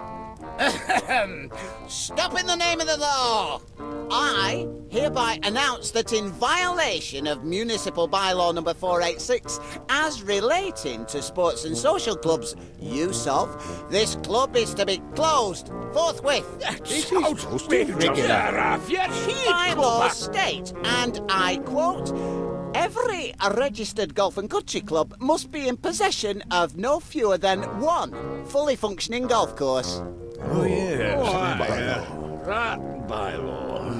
Pardon if I'm a bit, shaky on the upswing, but are you saying that... We don't actually have a golf course. Not at the moment, anyway. Had one once. Dashed fine one it was, too. But the deed was lost. Somewhere within the walls of this club. Some little time ago. 1649? Rotten year. It's a long and terrible story. It's history. And as of tomorrow morning, Prickly Thicket'll be history too. Enjoy your last day at the club, gentlemen. Well, there's only one thing for it, I reckon.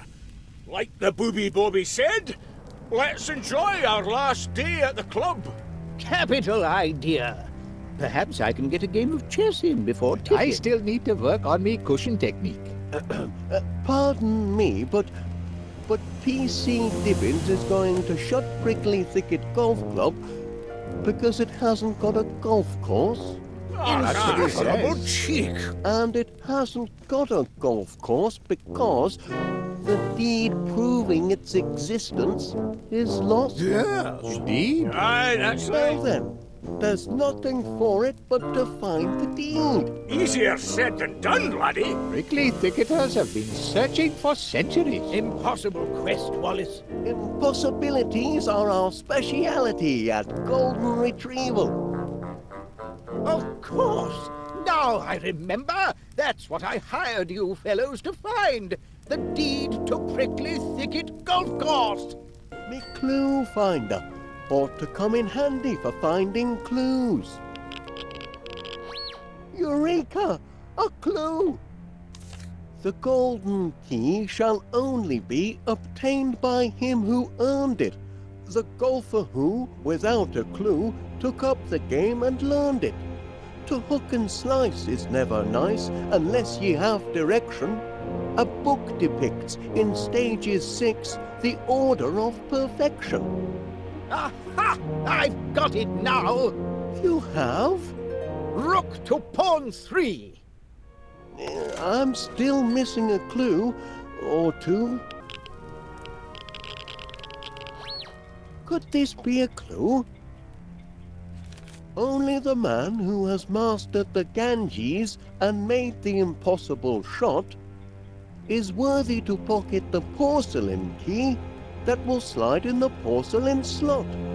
Master the Ganges? Does that mean the river? Or could it mean... Could it mean what? Nothing. Just a silly superstition. I say, that face looks familiar. Dunna see how. Unless you were round about these parts 400 year ago. That there dusty old dowager is Duchess Flit. Her family owned much of the land hereabouts in those days. And that chappie sneaking out the back that were my great-great-great-great-great-grandpa, Lord Rory McBiscuit. come down for his holidays and missed the last coach back to Scotland. I do see a slight resemblance. Aye, he were a bonny lad, and a great one with the lassies. The Duchess couldn't get her fill of him, but as you can see, he cared for nobbut mucking about in a golf course. 'Twas Grandpa Rory who built Prickly Thicket. And what did Duchess Flit have to say about that? Oh, threw her in a right rage, it did. Had her men seize the course by force. Aye, and that's when her troubles began. If I could just round up all the clues in the vicinity, I could begin to unravel this mystery. I say, that one's a rum 'un. Aye, that one were Goodman Witless. Him and his evil hellhound Gimlet. Pox on the pair of them. It's them what put us in the predicament we're in today. Really? Aye, for when the devilish Duchess Flit were seizing the golf course and planting flowers on it, my poor Grandpa Rory were desperate. He loved his Prickly Thicket golf course like a wee wifey, but he couldn't save it from Flit's men and their terrible tulip bulbs. So when they snatched the course from him, robbed him, they did, he hid the deeds to the land, hoping one day to reclaim it and restore it to the noble cause of golf. And that were his biggest mistake, hiring them two buffoons to help. You mean Goodman Witless? Aye, and Gimlet, his devil whelp. Local cloakmakers and jacks of all trades they were. Grandpa Rory hired them to build a security system to protect the deed. Well, they built it all right. And made a dashed fine job of it, too. Brilliant. Inspired. Flit's men did their damnedest, but they couldn't disable the system. And nor could anyone else, including Goodman Witless. Thanks to him, the deeds are still locked away in the walls here somewhere, guarded by his tick-tock state-of-the-art security system. Well, I've done a bit of tinkering myself with security systems. Do you know how this one works? Not a flippin' clue. You need 3 keys to switch it off, that's all I ken. A gold one, a silver one, and a porcelain one. And these keys, where are they to be found? Search me, pal. They're well hid, too. Got security systems of their own, they say. I can't make a proper start on this job till I found all the clues.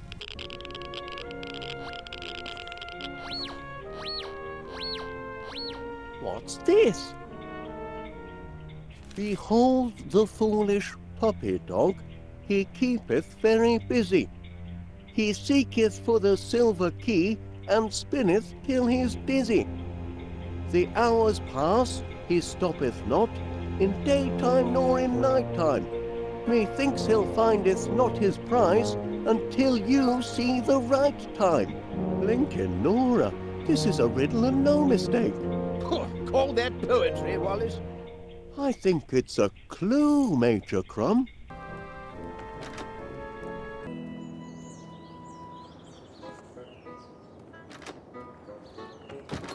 Can't take tea today, lad. Prickly Thicket's on a bit of a sticky wicket, and only golden retrieval can save the day. Grab our detection kit and let's... What's up, Chuck?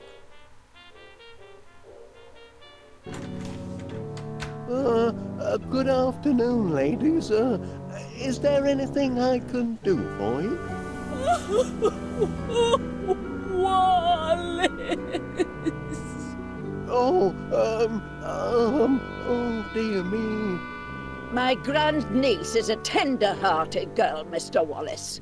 She hates to see a man ruin his life. I don't believe I've had the pleasure, Mrs. It's Miss Flit, actually. And I make it a rule never to shake hands with individuals who belong to certain organizations.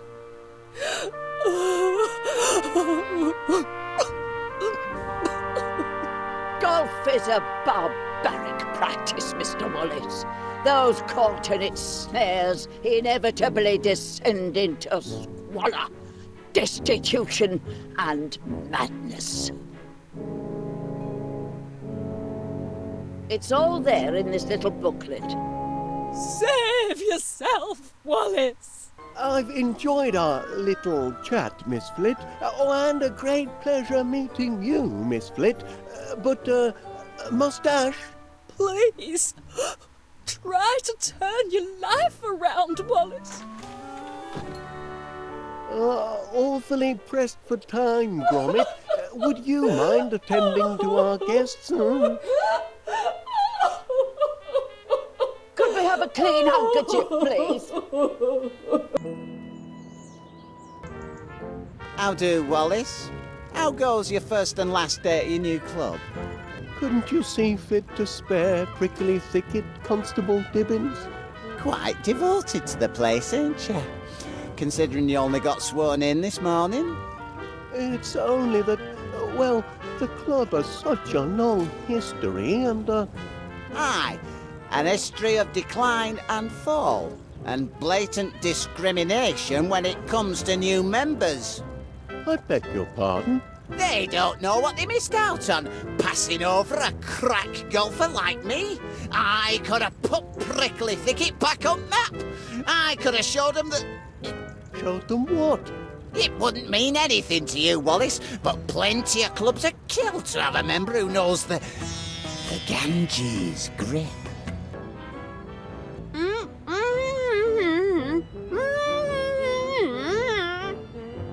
Afraid I can't quite make out what you're saying.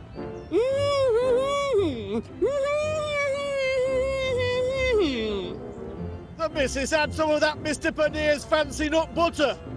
Now she can't open a gob. Oh, dear. Sticky situation, that. I know! Wonder if he's got any more!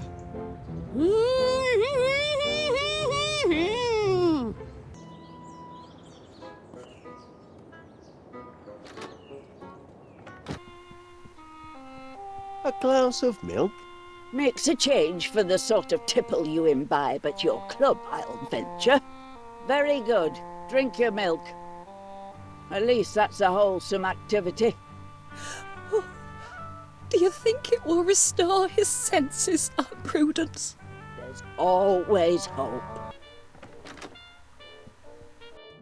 Here you are, Mrs. Gabberly. This ought to do the trick. Oh, I can talk again. Now look what you've done, Wallace. And I'll have a few choice words for you tonight. Mouth in working order again, is it, Mrs. Gabberly? Oh, it is. Nasty business, that. Oh, thought I'd never speak again. Aye, it were an impossible dream. While it lasted.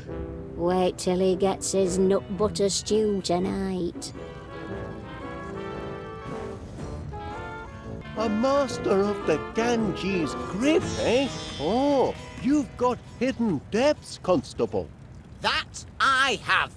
And seeing how nobody seems to appreciate them, my depths are gonna stay hidden. As a crack golfer, Constable Dibbins, perhaps you could give me a pointer or two. I'm still a bit new to the game and, Here, give me that. You're holding it all wrong. You've got to... Ah, I see.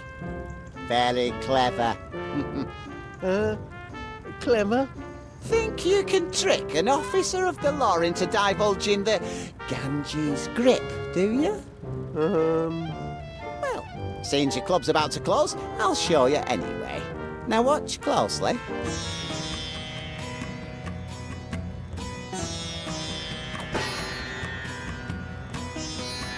There you are. Got that? Can't thank you enough for loosening me lips, love. I wonder, Mrs. Gabberly, would you mind awfully if I, dip the handle of my golf club into your sticky nut butter? If it'll help you with your detective work, help yourself. I want nothing more to do with the stuff. Much obliged.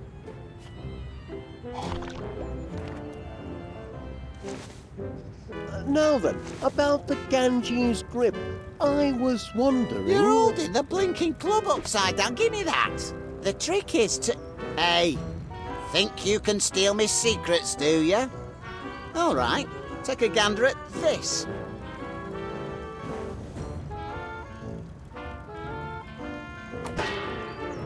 There now. Catch that, did you? Oh. What trick are you trying to pull, Wallace? Take your pigging club and bug off, Wallace. I haven't got time for all your shenanigans. Much obliged, Constable. Can you help me decipher this clue, Mr. Paneer? Only the man who has mastered the Ganges... Shh! It's a story I first heard at me grandmother's knee about a secret golf grip that men have devoted their lives to discovering. Oh, that's all stuff and nonsense. The Ganges grip is an old wives' tale and nothing more.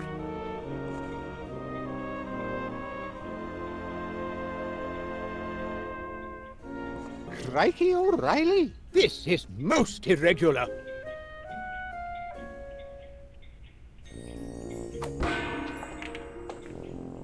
Oh, the Ganges grip. I told you, Paneer, there's no such... By heavens, he's porcelain key! Talk about a hole-in-one. Tee-hee time, everybody. Time for a joke.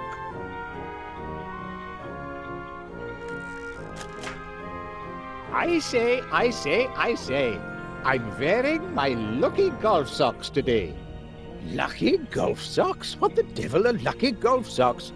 The pair with the hole in one. A sock with a hole in one!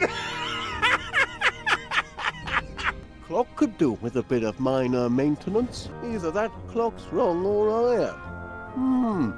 Springs could do with a bit of tensioning. Nonsense. Clock's on thicket time, that's all. Now then, I wonder...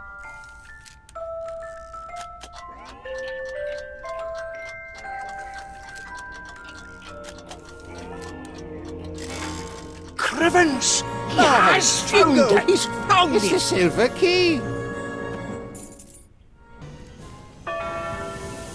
Ah, time to tee off.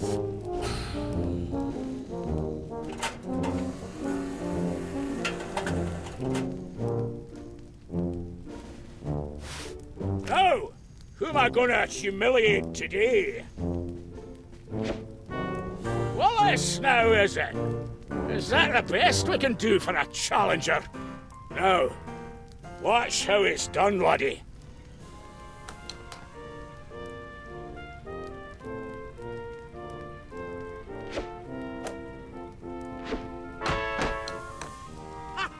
Do you see that? All in one! Am I a McBiscuit or am I a McBiscuit? Your turn, Wallace. Unless you want to throw in the towel. Pick a club.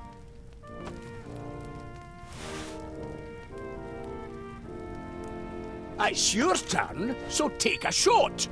You can swing from the laddie's tee right there, or the lassie's tee down there. For you, I'd recommend the lassie's tee.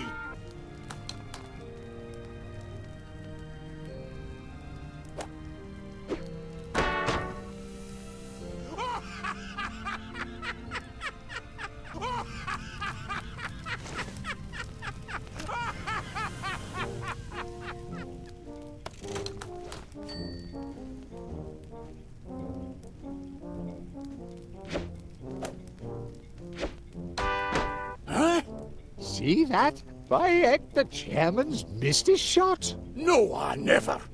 It were the rubbish club what missed it. Well, your turn. Pick a club.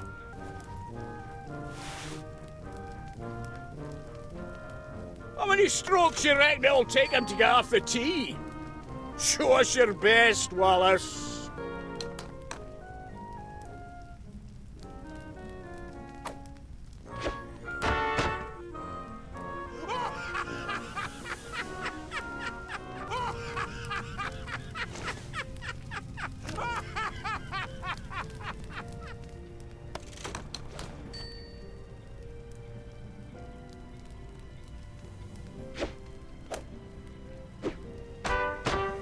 Heavens! He did it again. He missed another shot. Something's not right. What's going on?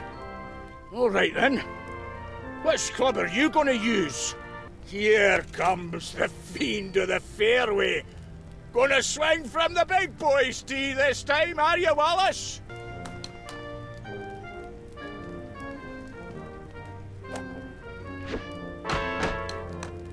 Look, Wallace sunk the ball. No, he never. It's a trick. He... Crevens! Crikey! Oh. The golden key! Oh, the golden key! Gold key, gold lock.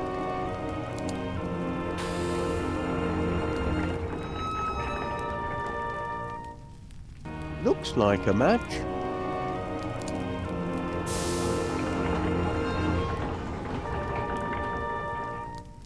The porcelain key that will slide in the porcelain slot.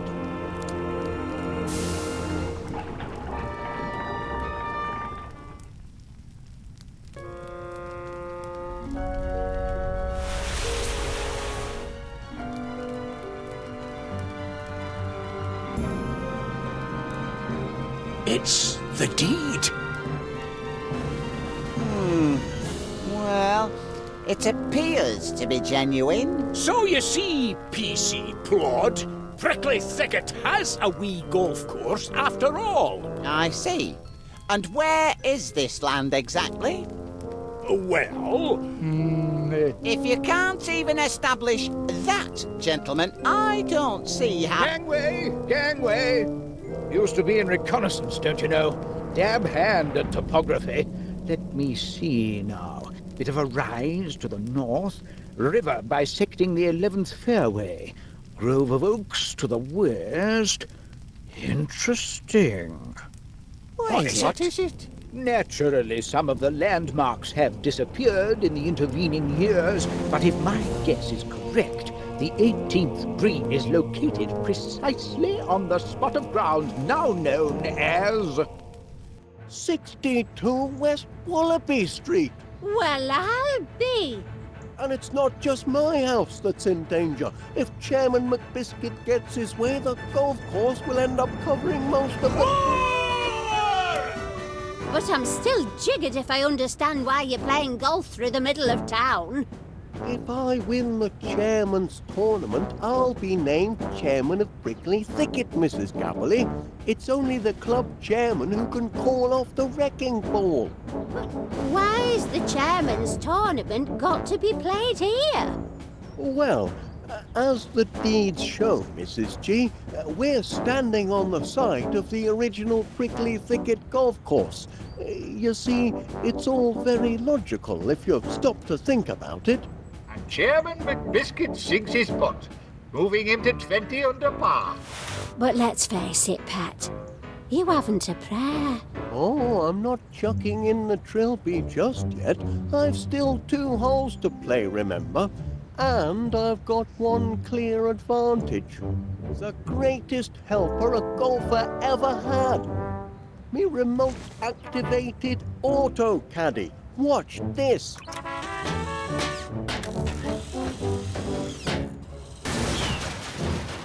Oh, here, Gromit. How'd you like to man the controls for a while, huh? Get away with you. Give up now while you're still behind. Have you not been humiliated enough? Not by half. Which way to the next tee? Well, let's make things interesting at least. 2 holes left to play. The wee short hole starts here, And it ends right over there.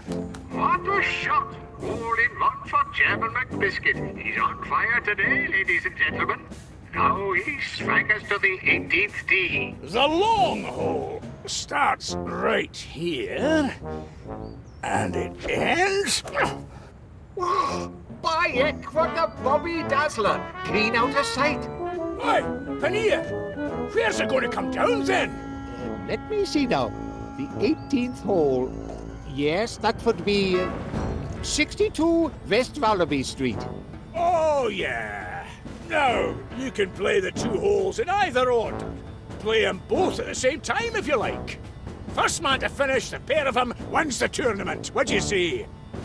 I say, that's a very sporting offer. I accept.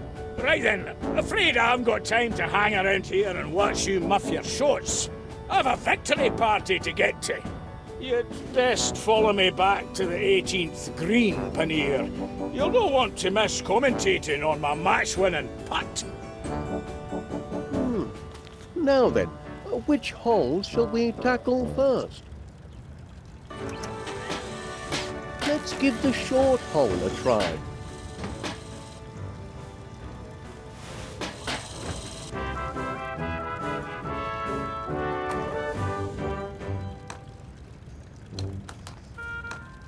Oh dear, that's going to be a tough shot. A spectacular shot, ladies and gentlemen. Spectacularly bad, that is. Straight into the sewer. Another stroke of misfortune for the underdog Wallace.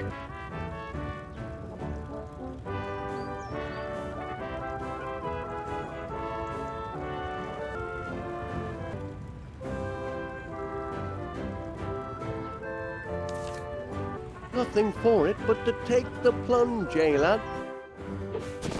Not exactly a picnic in the garden, but at least it's dry down here, eh, Chuck? Now to locate the ball and chip it back out. Shouldn't be too difficult a task. Oh dear.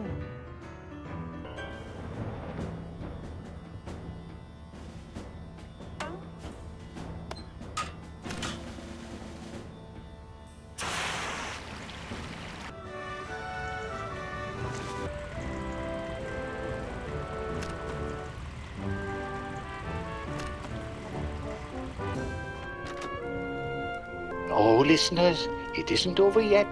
Not till the ball goes into the cup, here at the end of the 18th hole. We've got the ball, but there is the cup. That's the burning question this afternoon.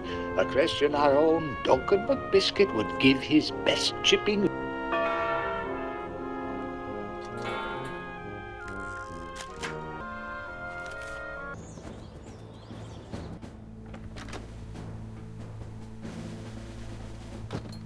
And we're back, broadcasting live from the Prickly Thicket Chairman's Tournament here at beautiful 62 West Wallaby Street. If you're just joining us, I'm Mr. Panea, and I'm here with top-seeded player Duncan McBiscuit. We're on the green of the 18th hole. At least, we think this is the green for the 18th hole. To be honest, we're having a right old to-do trying to find the actual hole. Are you positive this is the spot? Well, I copied me notes straight from the old deed. 13 lengths southwest of the tree, it says. Maybe you're measuring with the wrong club. There's only one official Prickly Thicket measuring club, and this is it.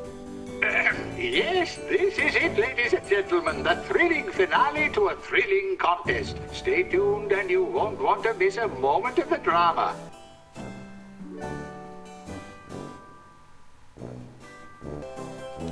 Ah, me joke book. Oh, this is a good one. I say. Might surprise you to hear it, but I'm a scratch golfer and all. You? A scratch golfer? That's right. I write down all me good scores and scratch off all the bad ones. And scratch off all the bad ones!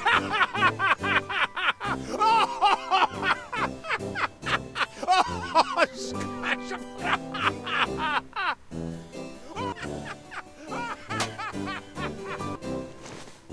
How's Wallace doing? He's at about... He just... That's a good question. I'd better check on Wallace. Me listeners won't want to miss anything important. Mushrooms? There, my dear. Oh, it's only Gromit. There he is, and there's no polite way to say this, down in the sewer, flailing about with his clubs in the filth. And they called him the Rookie of the Year. Who would have thought Wallace would end up down there? Mercy! It's happened. Just as I said it would. He's finally hit rock bottom. And only I can save him, his angel of mercy. I'm coming, my poor, addle-headed golfing fool.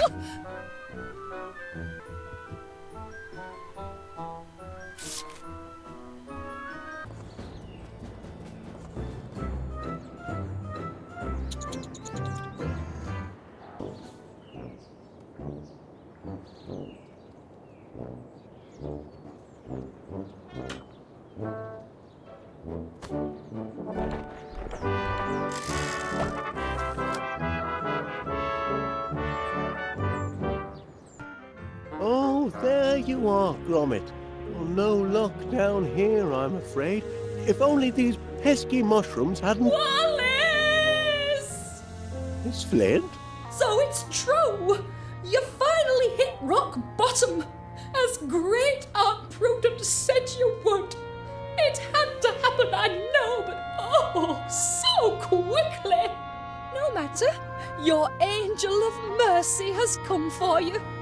I will lift you from this place of degradation back into the light.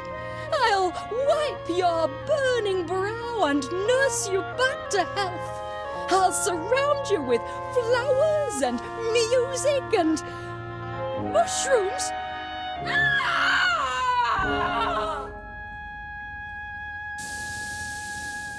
Out of here! Get me out of here! Oh, you poor thing, you've had a fright. Everywhere! Mushrooms! Come up to flat, love. I'll fix you a nice cup of tea. I'm not sure I know what to make of that, lad. Do you? There's our Wallace now. Still down below, it seems, stuck somewhere in the town's underground.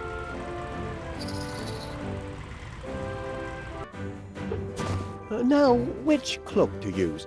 Oh, what do you think, lad?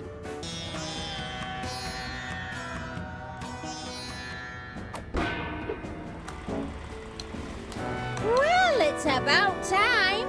It's in the cup, ladies and gents. Wallace has sunk his ball, bringing his score down to just, let me see, 198, 213, 235 over par. But the tournament ain't over yet. You know, Gromit, I think I'm starting to get the hang of this game. I'll take the controls now, lad. It'll take a good strong club to get me all the way to West Wallaby Street. Which one to choose?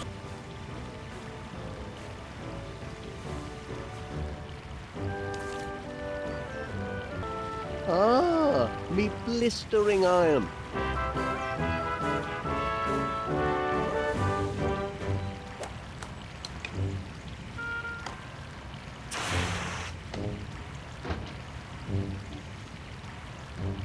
Pity the flag isn't in the post box, eh, Gromit?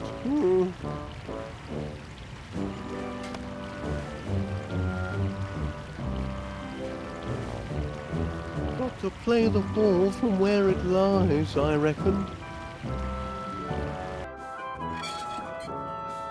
Oi, Gromit! Any sign of the ball yet, lad?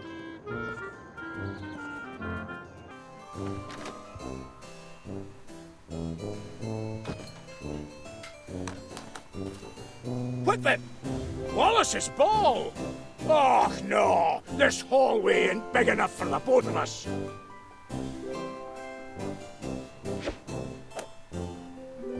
You didn't see that. And neither did you. See what? Found the ball, lad. Now, how to get there from here? I'm sure I can make this shot. What does the auto caddy think? What cheek!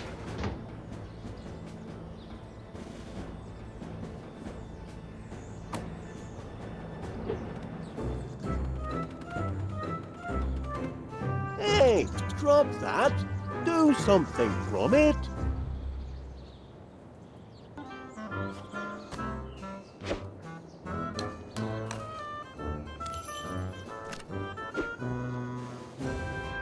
Another try? All right.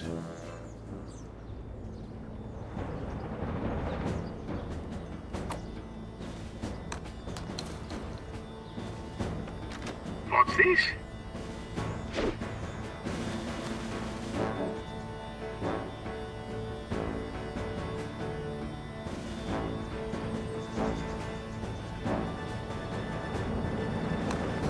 You did it? He did it, ladies and gentlemen. Wallace has completed the 18th hole of the ancient but rediscovered prickly thicket course. And considering Chairman McBiscuit still hasn't even located the 18th hole, I hereby declare Wallace winner of the Chairman's Tournament and the new Chairman of Prickly Thicket.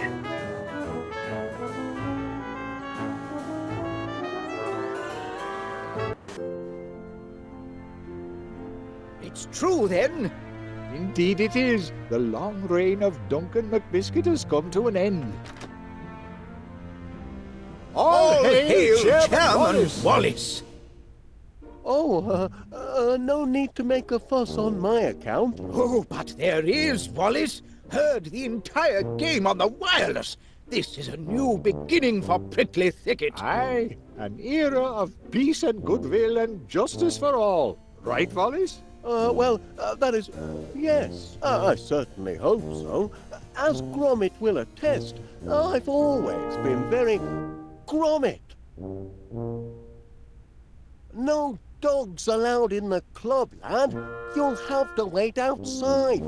Now, for my first official act as chairman... 3 trumpets for all?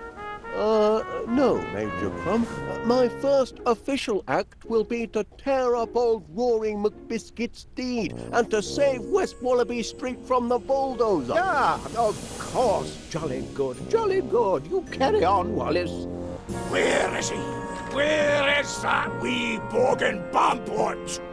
You mean Chairman Wallace? He's around the corner, tearing up the deed. He cannot do that! Oh, but he can. Tournament's over, and he won it fair and square. But you're forgetting about the sudden death round. Sudden death? Aye, the round where I make sure he meets a sudden death. Let me at him. Don't touch him.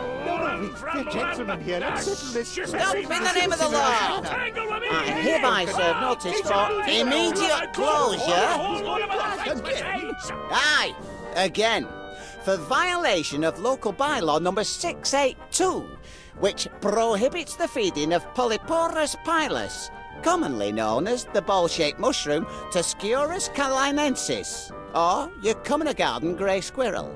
And as the offence took place on Prickly Thicket property, I've no choice but to... Lock it up, knock it down and bury the remains, and we're here to see you do your duty. That's right. Prickly Thicket has caused quite enough trouble. Kindly point me to the chair. It is too late to say And those what is not obeyed has to take the consequences. Who's been mucking about with the oscillating fans? It don't oscillate no more.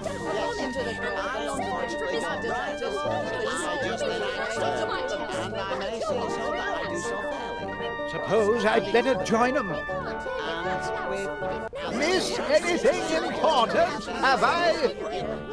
Well, I haven't actually done anything yet. As you can see, we're packed like a pressure cooker full of sardines.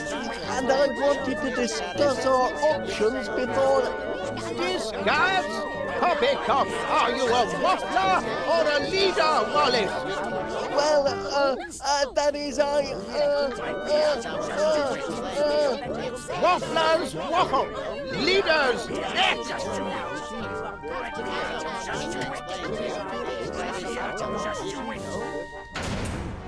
It's a trap! Everything's under control. I'm sure there's a simple way to deactivate the lock. It's a sand trap!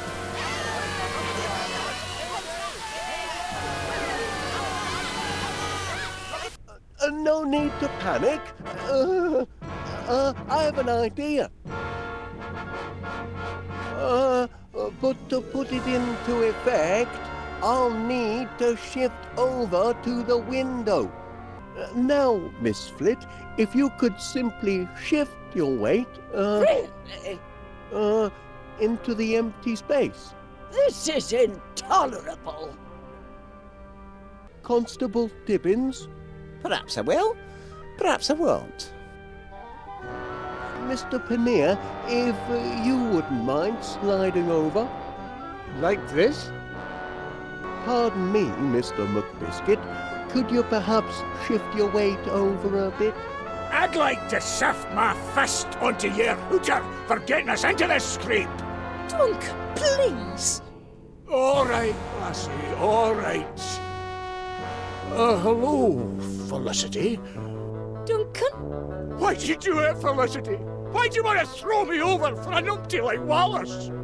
I'm not interested in Wallace anymore. I'm not interested in any man who golfs. Aye, but I'd have given it up for you, lassie. You would? Aye, from the moment you first brushed me off, I kent you were the one for me. I tried to put my feelings into rhyme, but I'm nae good with words. Your eyes are as deep as the murkiest loch. Your teeth are as straight as Blackpool Rock. You remember it? Of course I did. Your eyes aren't too shabby either. Now, Miss Flit, if you could please move into... Next to you, a golf-playing fancy man who toyed with my Felicity's affections? Certainly not. But Aunt Prudence... A lady must preserve some standards of decorum. And here we are. Oh, much obliged, everyone. Now I can put my plan into effect. Help! Gromit! Do something! Help! Save us, lad!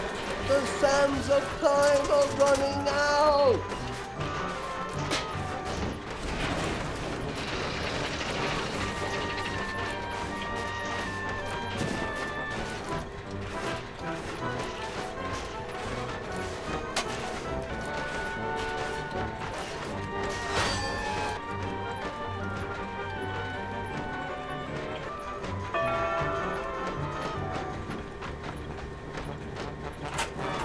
What's taking you so long, lad? What's going on out there, Gromit?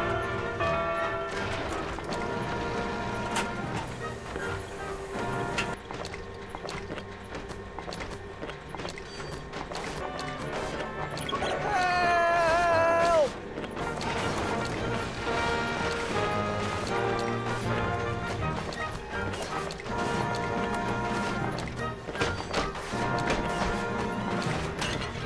What's taking you so long, lad?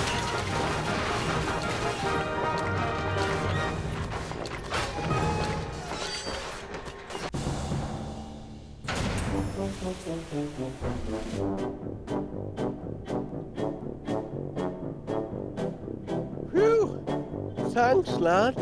Close friends are a fine thing, but that was a bit too close.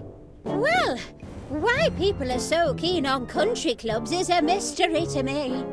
Then you meant what you said in there about quitting Prickly Thicket? For you, my little sprig of Highland Just a second, Felicity. I don't think I've been introduced to this young man. Romantic. Sand bath, most invigorating. cleans out the pores. Reminds me of the good old days in the Sahara. You know, Constable Divins, I hear on grapevine there may be another, opening at Prickly Thicket. And I've heard a certain grocery shop may be reopening soon too. Well, old chum, I'd say Golden Retrieval's first professional investigation has gone rather... Wallace, this is rather awkward for me to say. I mean, I know your feelings about me. Oh, you do? You see, in the heat of adversity, I've discovered that my heart belongs to another. Ah, righto. So, please, don't say anything to prolong our agony. I must therefore return this to you.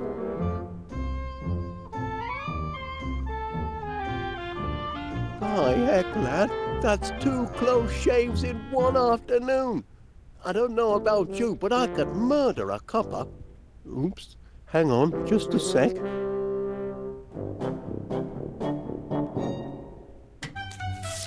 Time for some cheese, methinks, Gromit. What do you fancy, lad?